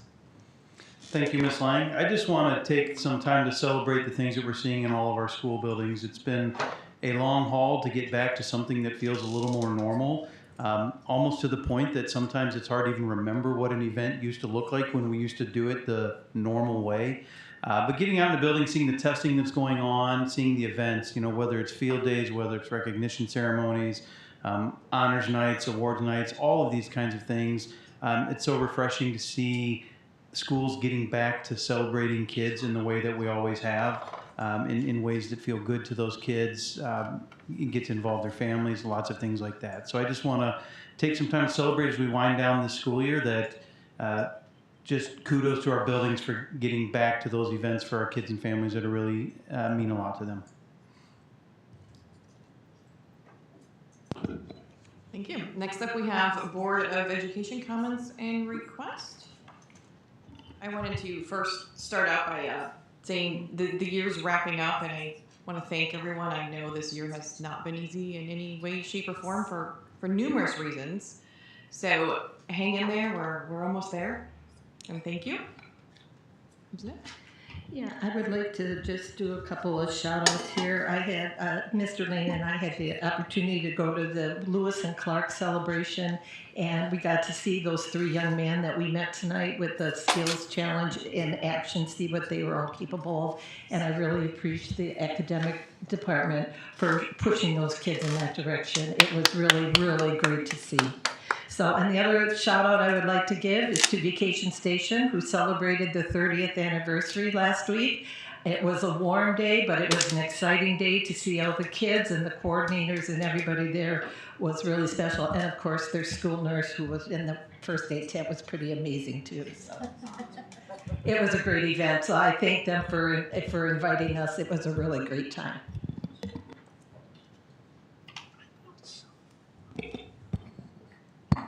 I have a lot, sorry. Piggyback on Janet, the Lewis and Clark graduation was great. Just to see our kids up there. There were a lot of Francis House students up there. The HVAC systems, electronics, carpentry. It was great to see those children and how well they had performed. Secondly, again, we were at the Vacation Station 30-year anniversary, and we're so fortunate to have such a quality program in our district for our students and families. Third, I'd like to thank Carl from Sodexo and Deanna Cruz for housing our mobile market every month. My wife Susie and I have helped volunteer there the last 2 months. 2 months ago there were thunderstorms. This month it was 198 degrees out there and all that, but it's really cool to see. We had about 80 families come through both times, and it's not just our Francis Howell families, but we have senior citizens and others that are in need of food, and it's in conjunction with Operation Food Searches. So if you know anyone in need, it's a great thing. They drive up, we load up their car, and they move on. Then I have 3 questions, and I had talked to the administrators before, some of the things that we're hearing. And Ken, I'm going to ask you about Francis Howell School District and COVID. I know you just updated our chart on the number of cases in the district, but I'm being asked questions. Do you see us needing to be masked throughout the district or in one of our buildings for the remainder of the year? And will we continue to monitor our children over summer school? As demonstrated in the report that was updated today, our data through this morning, we have seen a slight increase over the last month. I believe when we presented the information in the board report last month, there had been just over 20 cases in the month prior, and in the last month there had been 80, which is absolutely an increase compared to what we saw the 2 months prior. Rest assured, nowhere near the high levels we saw back in January and February. Correct. So we do continue to monitor it. There have been several of those cases that we do believe are related to school spread.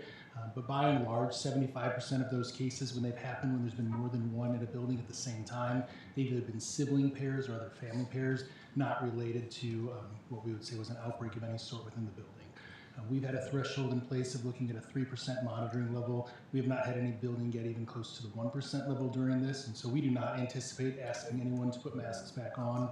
We continue to finish the year with our events as we've been holding them in person, having everybody back to celebrate the end of the school year, always encouraging people to make the best personal decision for them if it comes to distancing, and if they choose to wear a mask. We still do see them on students and some staff in our buildings.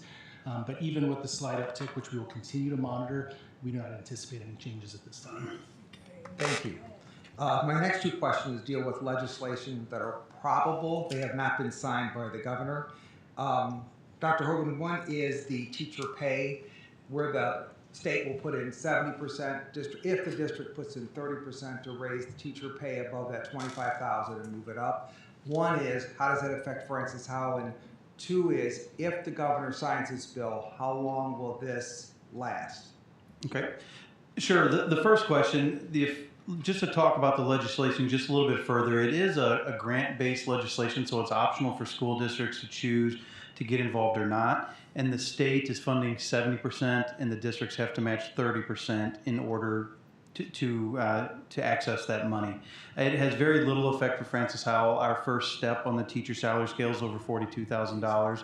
So we don't have any typical teacher positions that would fall below that. I think district-wide we have one single position. It's an ISAP position that probably years ago was an hourly wage and became minimum teacher salary.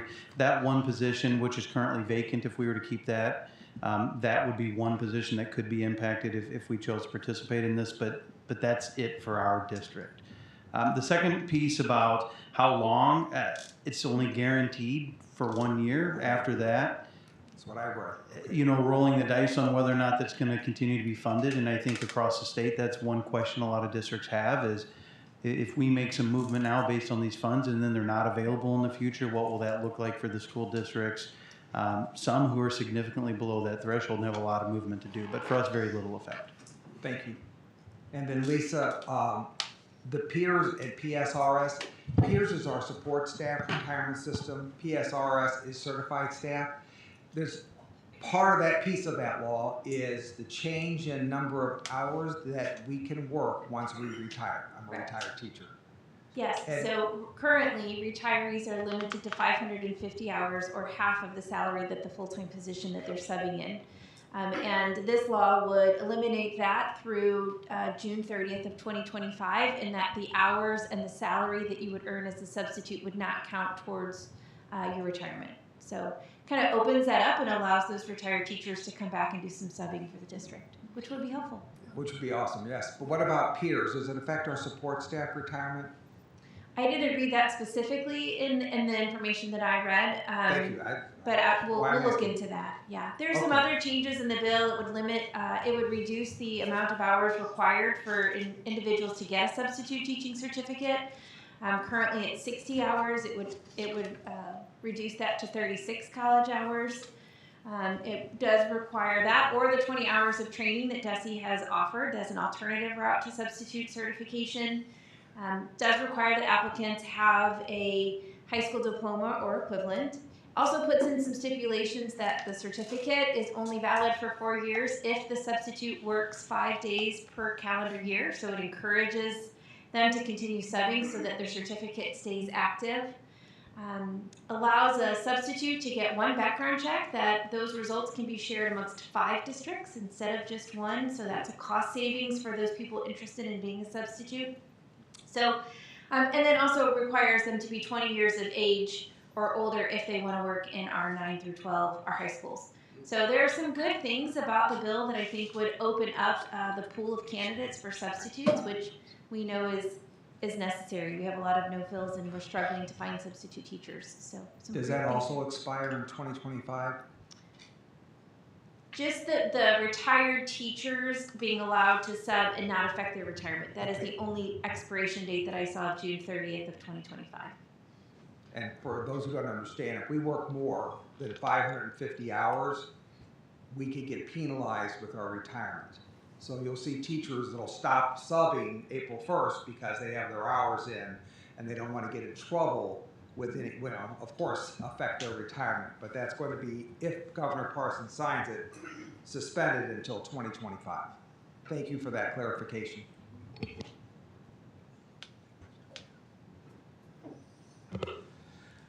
Just want to take a moment to thank the school district admin, the teachers, the students. We have made it through quite a bumpy year. So we're winding it down and it looks like it's coming to a close. So that's a thing that should be celebrated. So I just wanted to give a big thank you to everybody that works within the school district and helps out with our students and moving us forward. So I wanted to mention that. Also, just kind of looking forward in the agenda, it looks like there's a first read for curriculum for 6th, 7th, and 8th grade. So I assume that we'll have some larger discussion around the particular statutes that were discussed tonight around curriculum. So I just want to kind of offer as well that the people that are in the district, that work hard for the district, that we seek their advice. I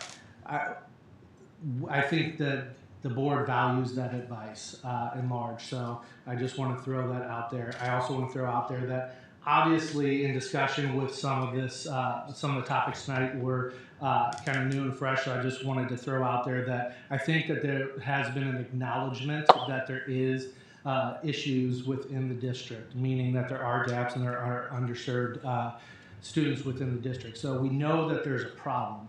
And I think what admin is attempting to do is try to solve that problem. And so that is part of the things that we have to do up on this board is ask hard questions, have hard discussions. And so rather than just saying, oh, there's a problem, we don't have a solution, we're marching towards potential solutions. So I value that, and I know that just because training offers some information that may not be liked by all the community members doesn't mean that the training that they're going to has to be adopted in whole.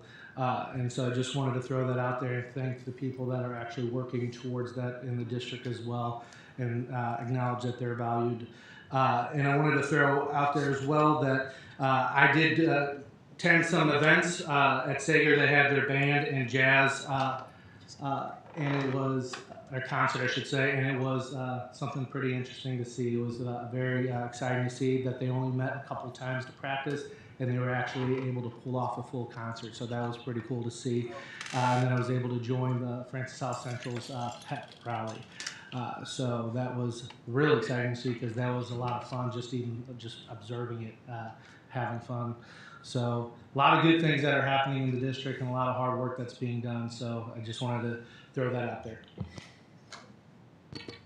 So I just wanted to respond real quick to President Lang's question on kind of process and just let the public know what my process is. So my background is I've been trained as a quality auditor in my past and my professional experience. And so I use the same process when I dig through these documentations. I dig through every documentation with that mentality and that mindset. That means you don't take anything at face value. You ask those questions, you look for the rabbits, and sometimes there are no rabbits there. Sometimes there are rabbits that go down the rabbit hole, and your job is to follow them. And so that's what I did tonight, and that's what I try to show the community. Outside of that, I would like, I know Jeremy's not here, I would like to just say one more time, as well as thank the Prop S team. I'm sure they probably had a handle in some of that discussion around the process, and thank them as well as Jeremy for that work and bringing a process to the board.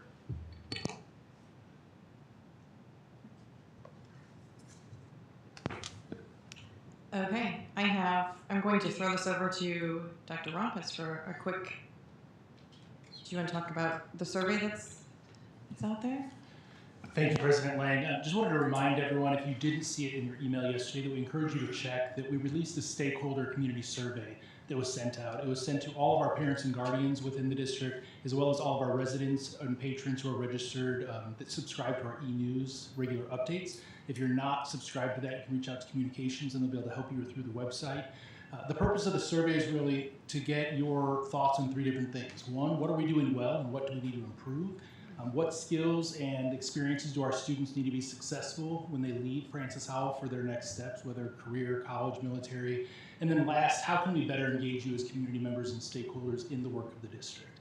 Our commitment to you is to utilize that survey feedback. We'll present the information to you later this summer at one of our first board meetings as we start next school year. 1, sharing the data that we receive, both the quantitative numbers as well as themes from the qualitative data, and then also to share what our next steps would be so that we can share with you what are some of the actions we'll take next year based on that feedback that we'll be able to measure and show progress as we move through next school year. So that survey is open through June 3rd. We're thrilled that we already have over 1,000 people that have started the survey. At least 700 have completed it, and so we feel like it'll be a good representation of our community, and we really do want your feedback, and we'll use that over the next couple of months as we plan this summer for next school year. So thank you, and again, if you're not on that list and need access to it, please reach out to communications or go to the website and you'll be able to sign up. Okay, and we will be moving on to our budget workshop, and we can take a quick 5-minute break. Before we do that, I want to give a special shout out to the Francis South Central girls soccer team that just won districts. And daughters on that team. So, all right, let's take a quick, full disclosure, my daughter's on the team. Let's take a quick 5-minute break.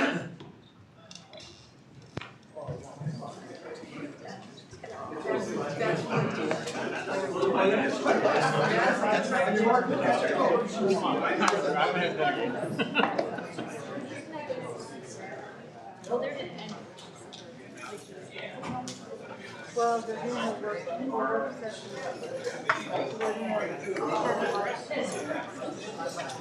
Yeah, but we watch it so that they can hear what's happening. How you doing? Hello. How's it going? Good, good. Can I see your title? Sure, sure.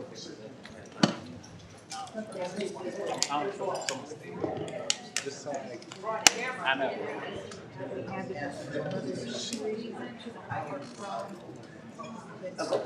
Very little script. Yeah. But they said.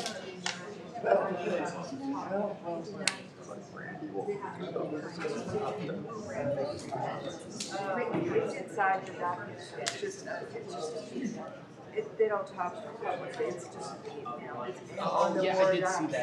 If you go in the Word docs, like that's exactly what that is. You scroll down and click on that, and then it'll have what the person said and what they said back. But it's not. It's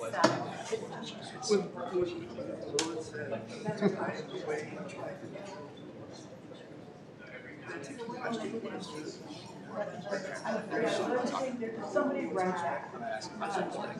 I read it. It's good. But I ignored my house for so long.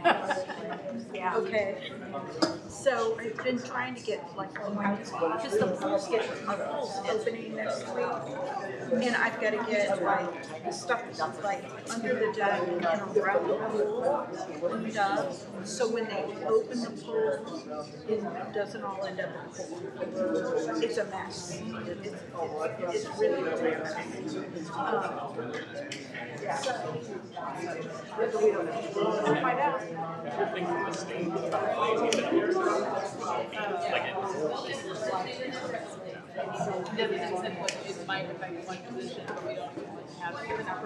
And so we wait until the college. Yeah, so like you bring all of these people up, and then what happens next year? Now we have 100% of that salary. I'm not sure. Speech that might be perceived as so, like anytime you say something that might be perceived, I mean, there could be something anybody who's going to say that perceived as you can't question it. I actually don't use it, but our friends do. Yeah, right. The grandkids love it, and our friends come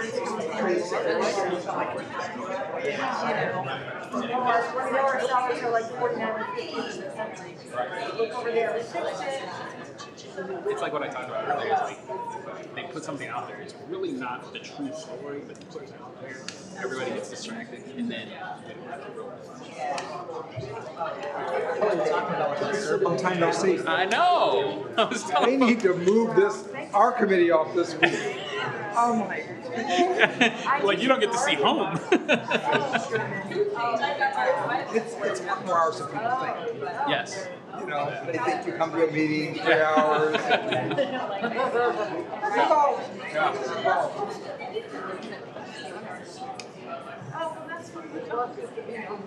Come on over. I expect kids to come for this one. As long as I can. Yeah, it's fun.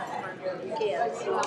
Last year couldn't do it. Yeah, even just to, someone asked me today, like, I think all kids should have and I'm like, it really is, it takes the heart. But at least to be exposed to like, it's different. It's wrong. That type of thing.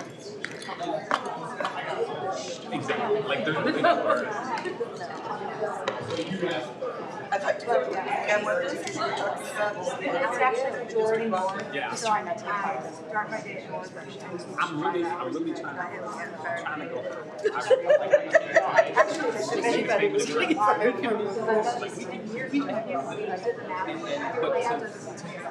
So there was a small extreme tax.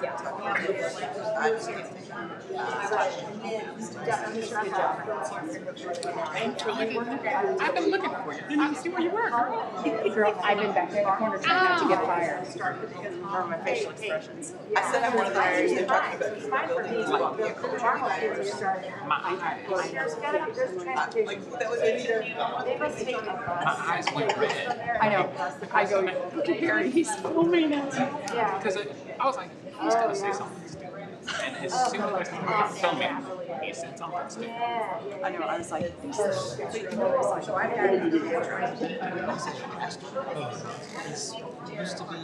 All right, we ready?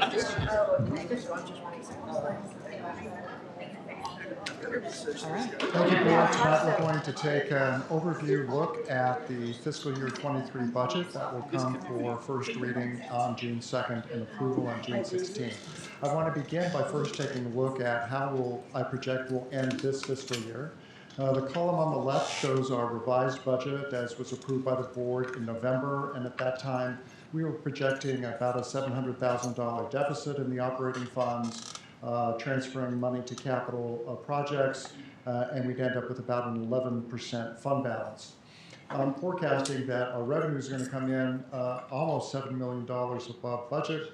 Our expenditures about $6 million below budget. The net effect is we'll have a surplus of around $12 million for this fiscal year. We have the transfer to capital, and we'll end with about an 18% fund balance. Taking a dive into that, really the big thing, there are a couple big things that were happening. So surprisingly, our current tax revenue is actually slightly below budget. So through the end of April, we've essentially collected all of our budget. There won't be any significant payments for current taxes, and we only collected about 98% of what was budgeted. So, on $100 million, you don't collect a couple percent, that's a bunch of money. But our sales tax revenue came in much stronger than expected. We anticipate, based on the supplemental appropriation that was recently approved, that we'll probably receive an additional $3 million this year. Through the end of April, we had essentially already collected all of the money that had been budgeted for sales tax. We were very aggressive in our estimate of sales tax revenue, but the collections this year have been especially strong. As was shared with the board on previous occasions and mentioned in every memo since, our FIT revenue came in this year at $6 million, where we'd only budgeted about $60,000 or $70,000. Coupled with that is a payment from the state related to FIT that was about $2.3 million. And we had budgeted $6 million of ESSER funding, knowing that we plan to use about half of that to support salaries, and then the other half could have been allocated to initiatives that were related to ESSER-approved funding, but we actually requested only about $4 million. So the net effect is that we collected all of that additional revenue, and it helped offset some of the tax revenue that we didn't receive or didn't, that was not in track with budget. But we do expect to end with about an 18% fund balance, so a very good starting point for the coming year. This is a look at the overall budget, including all of the funds. A couple things that I would point out here is that it appears that there's this very large deficit for the year. Don't worry. Most of that is related to the capital projects budget, where we have budgeted about $70 million. That's all related to planned Proposition S projects. We don't have all of the specific projects approved, but we've made allocation within the budget to spend some of the funds. And most of that, of course, will be related to completion of the Francis Howell North project. The revenue for those projects has already been collected, and as the board knows, we sold the last of the bonds earlier this year, so we have all of the revenue in-house, but on a current basis, we don't have the revenue to support the expenditures that are going out. So it appears that there's a big deficit, but that's really related to the capital projects budget. If we look just at the operating funds, we are projecting that we'll have a little over $211 million in revenue and about $209 million in expense. So about a $2 million surplus for the year. This schedule comes directly from our financial software, so it is taking a look at the budget. What I showed the board on the previous slide was my projection. So on this slide, it shows that the ending fund balance would be about 13%, but that's because the beginning fund balance that they're using is what's included in the budget, not what my projected ending fund balance is. Again, a transfer to the capital fund, and we would have at the end of this year, based on the projection for how we end 22, at the end of 23, we'd be probably at an 18% fund balance.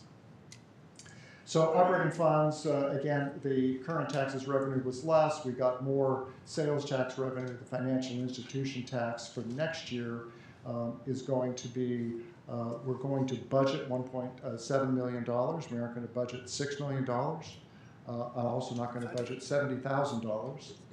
Those are all important assumptions that are being made. When you look at the current tax revenue for fiscal year 23, it actually appears like our tax revenue is decreasing. That's not exactly true, since last year's budget was likely overstated. The growth in the natural growth in our property tax revenue isn't enough to overcome what we didn't collect this year. So, but there are no problems there. We do expect that sales tax will continue to increase, and based on the estimates from DESE, I'm expecting growth by $3.4 million over what we collected this year already. So very strong revenue in sales tax. Interest earnings are projected to increase. The Fed continues to increase interest rates. That should have a positive impact. That used to be a very significant line item for the district. And we're beginning to see the opportunity for it to, again, produce some positive results for us.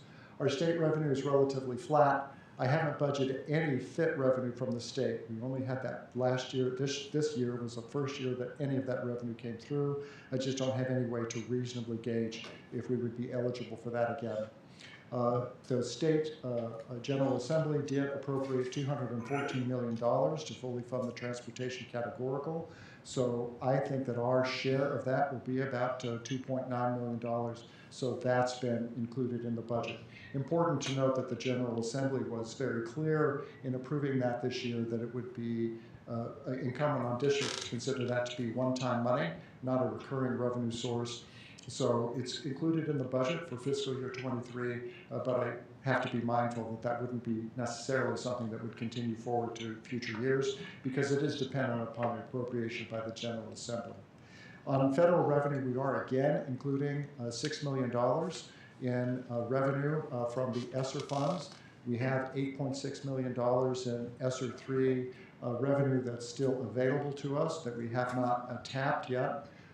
So that revenue is included in the budget. On the expenditure side, we did make an estimate of the cost of salaries, but we only just completed our negotiations with our teachers. We have one more set of negotiations to do, so that's not probably won't be completely reflected in the preliminary budgets as presented, but that will be trued up when we go through the revised budget process. Budgeting a $500,000 increase in medical insurance. And of course, as we increase salaries, our retirement and payroll taxes increase as well, so those items have been adjusted. Purchase services has been increased just about $330,000 over the prior year, so not a truly significant amount. And it does include, again, a $3 million placeholder for possible non-salary expenditures that are related to ESSER. Some of the ESSER 3 funding must be spent on efforts to address learning loss, and so there may be some non-salary expenditures related to that. That work remains to be solidified moving forward, but there's a placeholder in the budget for that.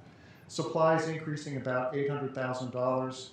That may be a little bit optimistic as we continue to see rising cost of gasoline and diesel. The board tonight and the purchases approved an additional $300,000 in gasoline just for the remainder of this school year.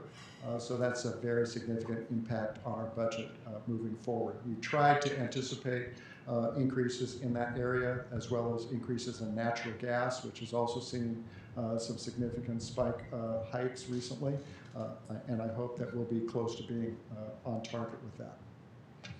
So this is just a comparison. Again, if you take a look at the operating funds, We had projected about 11% fund balance. I think we'll end up closer to an 18% fund balance.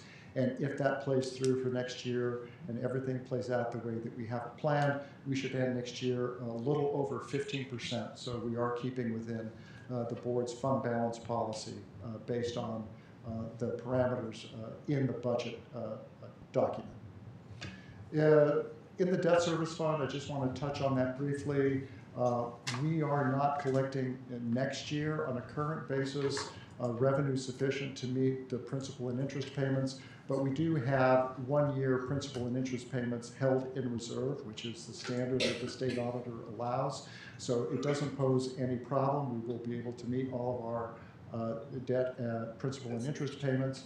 And this just gives you a graphic example of how our debt service is structured. You can see very quickly we get to a very level debt service amount, well below the amount that we're spending on a current basis now. So the 1-year blip for fiscal year 23, where our current revenue isn't enough to match our current expenditures for debt service, that will change in fiscal year 24, and beyond that we'll be in very good shape moving forward. We do have a good amount of bonding capacity. You can see that in the prior years, the ratio of our debt to our assessed value was somewhere in the 7% range, sometimes dipping a little bit below that. We spiked a little bit in relationship to the Proposition S bonds that were issued, but as we move forward, that'll again begin to stabilize. That's still at a very, very good rate, and we have a significant level of capacity. Now there's a question about what we can support with a no tax increase, but a tremendous amount of capacity and a significant amount of capacity even with a no tax increase. In the Capital Projects Fund, you can see that we budget 6 cents of a levy to go directly into the Capital Projects Fund. That generates about $2 million a year. Again, the majority of the dollars here are related to Proposition S projects, but we do have capital projects for the district as well. I'll get into that. So the deficit in this fund, which is reflected in the overall funds as well, is pretty significant, but the revenue to support that is already collected and in our bank accounts earning interest. If we take a look at the projects that are funded with the capital expenditures, these are just the normal day-to-day things. This does not have anything to do with Proposition S. We allocate some money each year just to replace desks and chairs and bookcases and filing cabinets, all those normal things that are required in the course of doing business. We do have repairs for HVAC, and we try to update our security cameras. We need to do ADA improvements. We have some flooring updates that will need to be done. A major project will be the replacement of one of our gym floors. We do concrete, asphalt, etc. Bottom line is that we spend about $3.8 million on capital projects. We generate on a current basis about $2 million through the levy amount. And so that's why we budgeted a transfer to the capital fund each year. It gives us greater flexibility. There's always a little bit of an overlap between fiscal years about what's budgeted and gets completed in a fiscal year.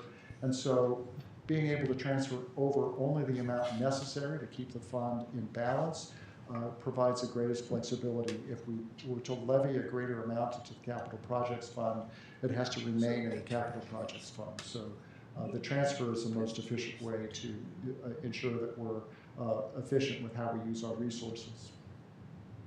Our Nutrition Services Fund, just reiterating that the free meals for all students will be going away for fiscal year 23. We do expect that the program will generate revenue over expense as it has in the past. All of those funds are used to make improvements to our facilities. We have spent a significant amount of money to update our cafeterias and to provide new tables in the cafeterias, etc. So all of that is reinvested within the food service program. And just compliments to Sodexo as a third-party management company. They do a fantastic job of maximizing our revenue from state and federal sources, which helps to offset the cost of operating the food service program.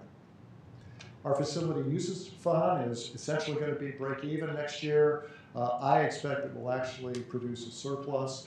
If you take a look at the results for this fiscal year, I think I noted that in the financial memo, we are on track to generate a small surplus this year. So we've made some great improvements there and some efficiencies, and compliments to John Klein and his staff for working so hard to help appropriately manage our programs and to do so where there's no negative impact to the district on that. Our tuition-based programs, we expect again to be essentially balanced, and hopefully that will improve a little bit as we go through. We've seen an increase in the number of enrollments as people have become more comfortable sending kids back to school, and so we do hope that those programs will again begin to operate on a balanced basis. There was a lot of difficulty during the COVID years when enrollment was way down, but the staffing necessary to support those programs remained in place. And so there is an accumulated deficit in the funds as a whole, but we're on track on a current basis to begin to operate at a break even or a little better than that, and hopefully eliminate that deficit. So in summary, we do have a budgeted $2.2 million surplus. There are some important assumptions that could skew the other way. We assume that we'll get $1.7 million in FIT revenue. To the extent that that's better or worse, that will impact our budget. We know that we have $3 million of transportation revenue in the budget, but that's for 1 year only. The federal stimulus dollars really are one-time revenues, so we have to be careful about how we use those. The full impact of salary increases for next year is, that'll be reflected in the revised budget. It's too late in this process to begin to incorporate that work. And we just really need to continue to focus on ways to maintain a high level of benefit, but to contain the level of growth of expenditures for our medical insurance. Not included on the bullets here, but I think important to note, is that I read an article just this afternoon that economic experts are seeing the likelihood of recession much more prominent within the indicators that are happening. You can just watch what's happening on Wall Street just recently. So there are some optimistic projections included in the budget based on information from DESE and my own projections. To the extent that the economy is really negatively impacted, as it was in 2008 or 9, that will have an impact on sales tax revenue. So there could be a reason beyond our control that we don't collect some of the sales tax revenue that has been budgeted. The other thing I would mention is that there are some risks out there to school districts across the state.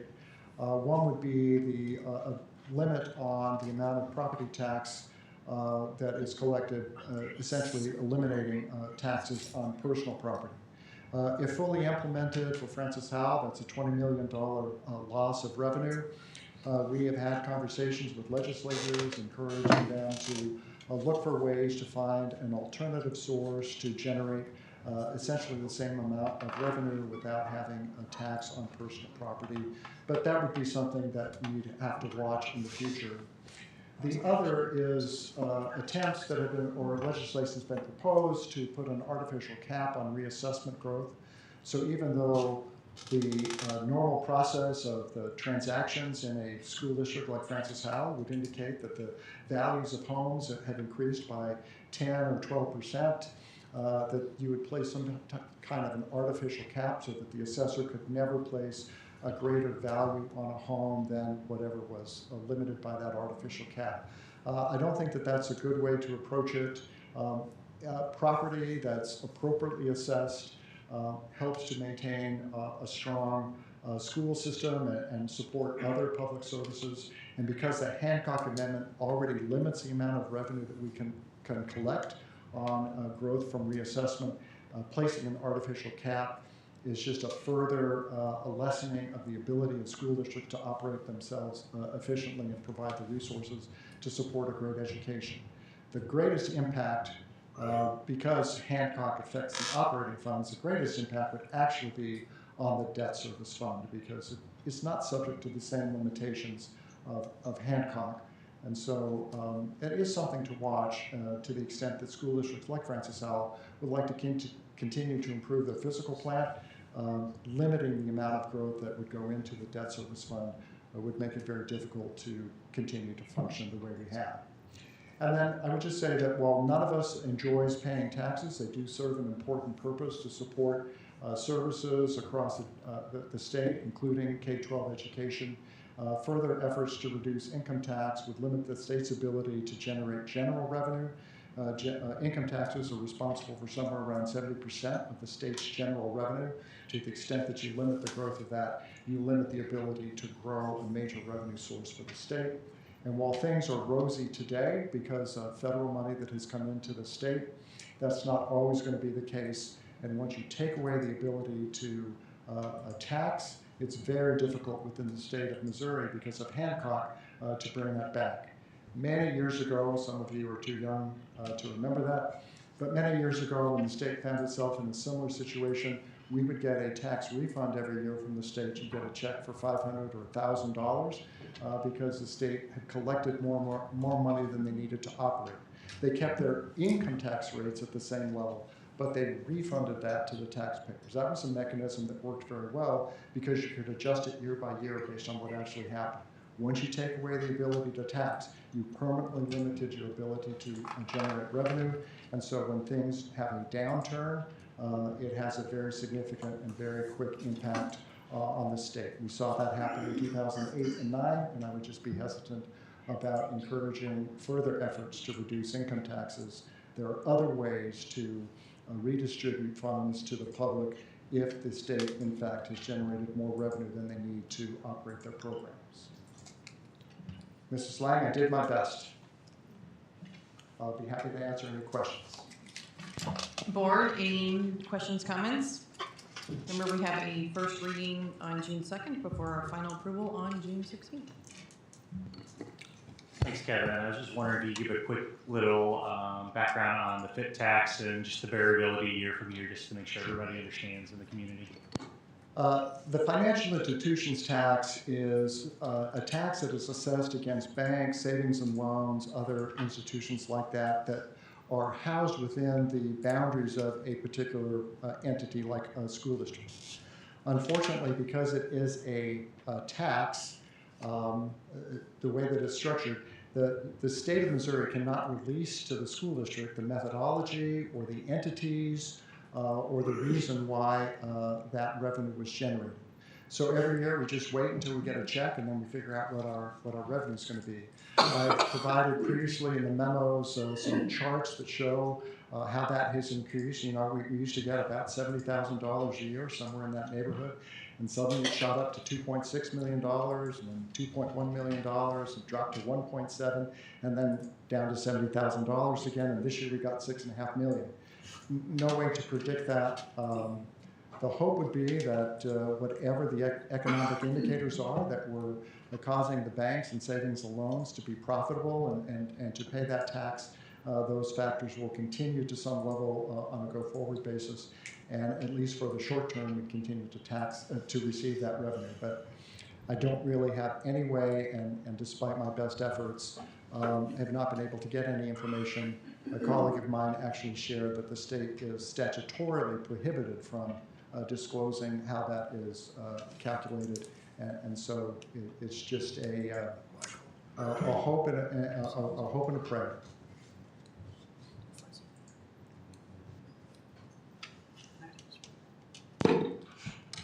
I just had an observation. I wonder if you could comment on, as I was looking through it, and I haven't gotten all the way through it, but I noticed one of the line items that increased by, I'm sorry, I don't have the numbers in front of me, but it was around 250% or something from the prior year in the budget, was travel. Is that because the travel budget was decreased in prior years because of COVID? Is that the reason why? That's correct. So each year we take a look at prior year expenditures, and for the last couple of years we really haven't done any major travel. And so it's a large increase, but it's probably only bringing us back to a similar level that we had prior to all of the travel restrictions. And you can continue to see that some of the training for the AP courses are still being done virtually. People may have adopted that as a standard, irrespective of any restrictions on travel that are imposed by a health epidemic. So we may need to reset our dial moving forward, but I think until we have a couple of normal years, we won't really know the extent to which travel, in terms of going physically from one place to another, is required for some of the trainings that we do. Just one more. With respect to tuition-based programs we have, I saw in your outlay that there were salaries, benefits, and certain categories. How do costs associated with things like building maintenance and groundskeeping go as far as that goes? We assign a pro rata share of certain overhead costs to the tuition-based program. So we don't charge for grounds maintenance, but utilities, natural gas, electric, some insurance, property liability insurance, we assign a pro rata share based on square footage to those buildings. In years when the building was already, the programs were already operating at a deficit, we didn't always charge them those costs because all it would do was drive up the deficit that they'd have to overcome. It is somewhat of a sunk cost for the district because those buildings are there, we're going to light and heat them and cool them anyway.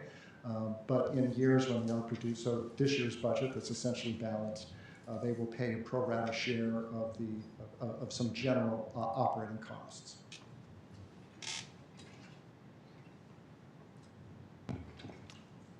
Any other questions, comments, board? Mr. Supple, for your last one, you did an amazing job. Thank you so much for everything you've done tonight and for the district over these past years.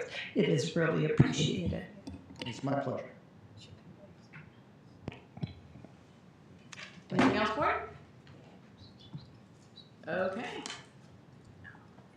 Board, I would like a motion to return back to closed. So moved.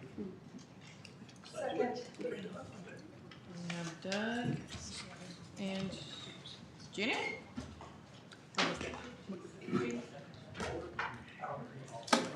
All those in favor? Aye. Any opposed?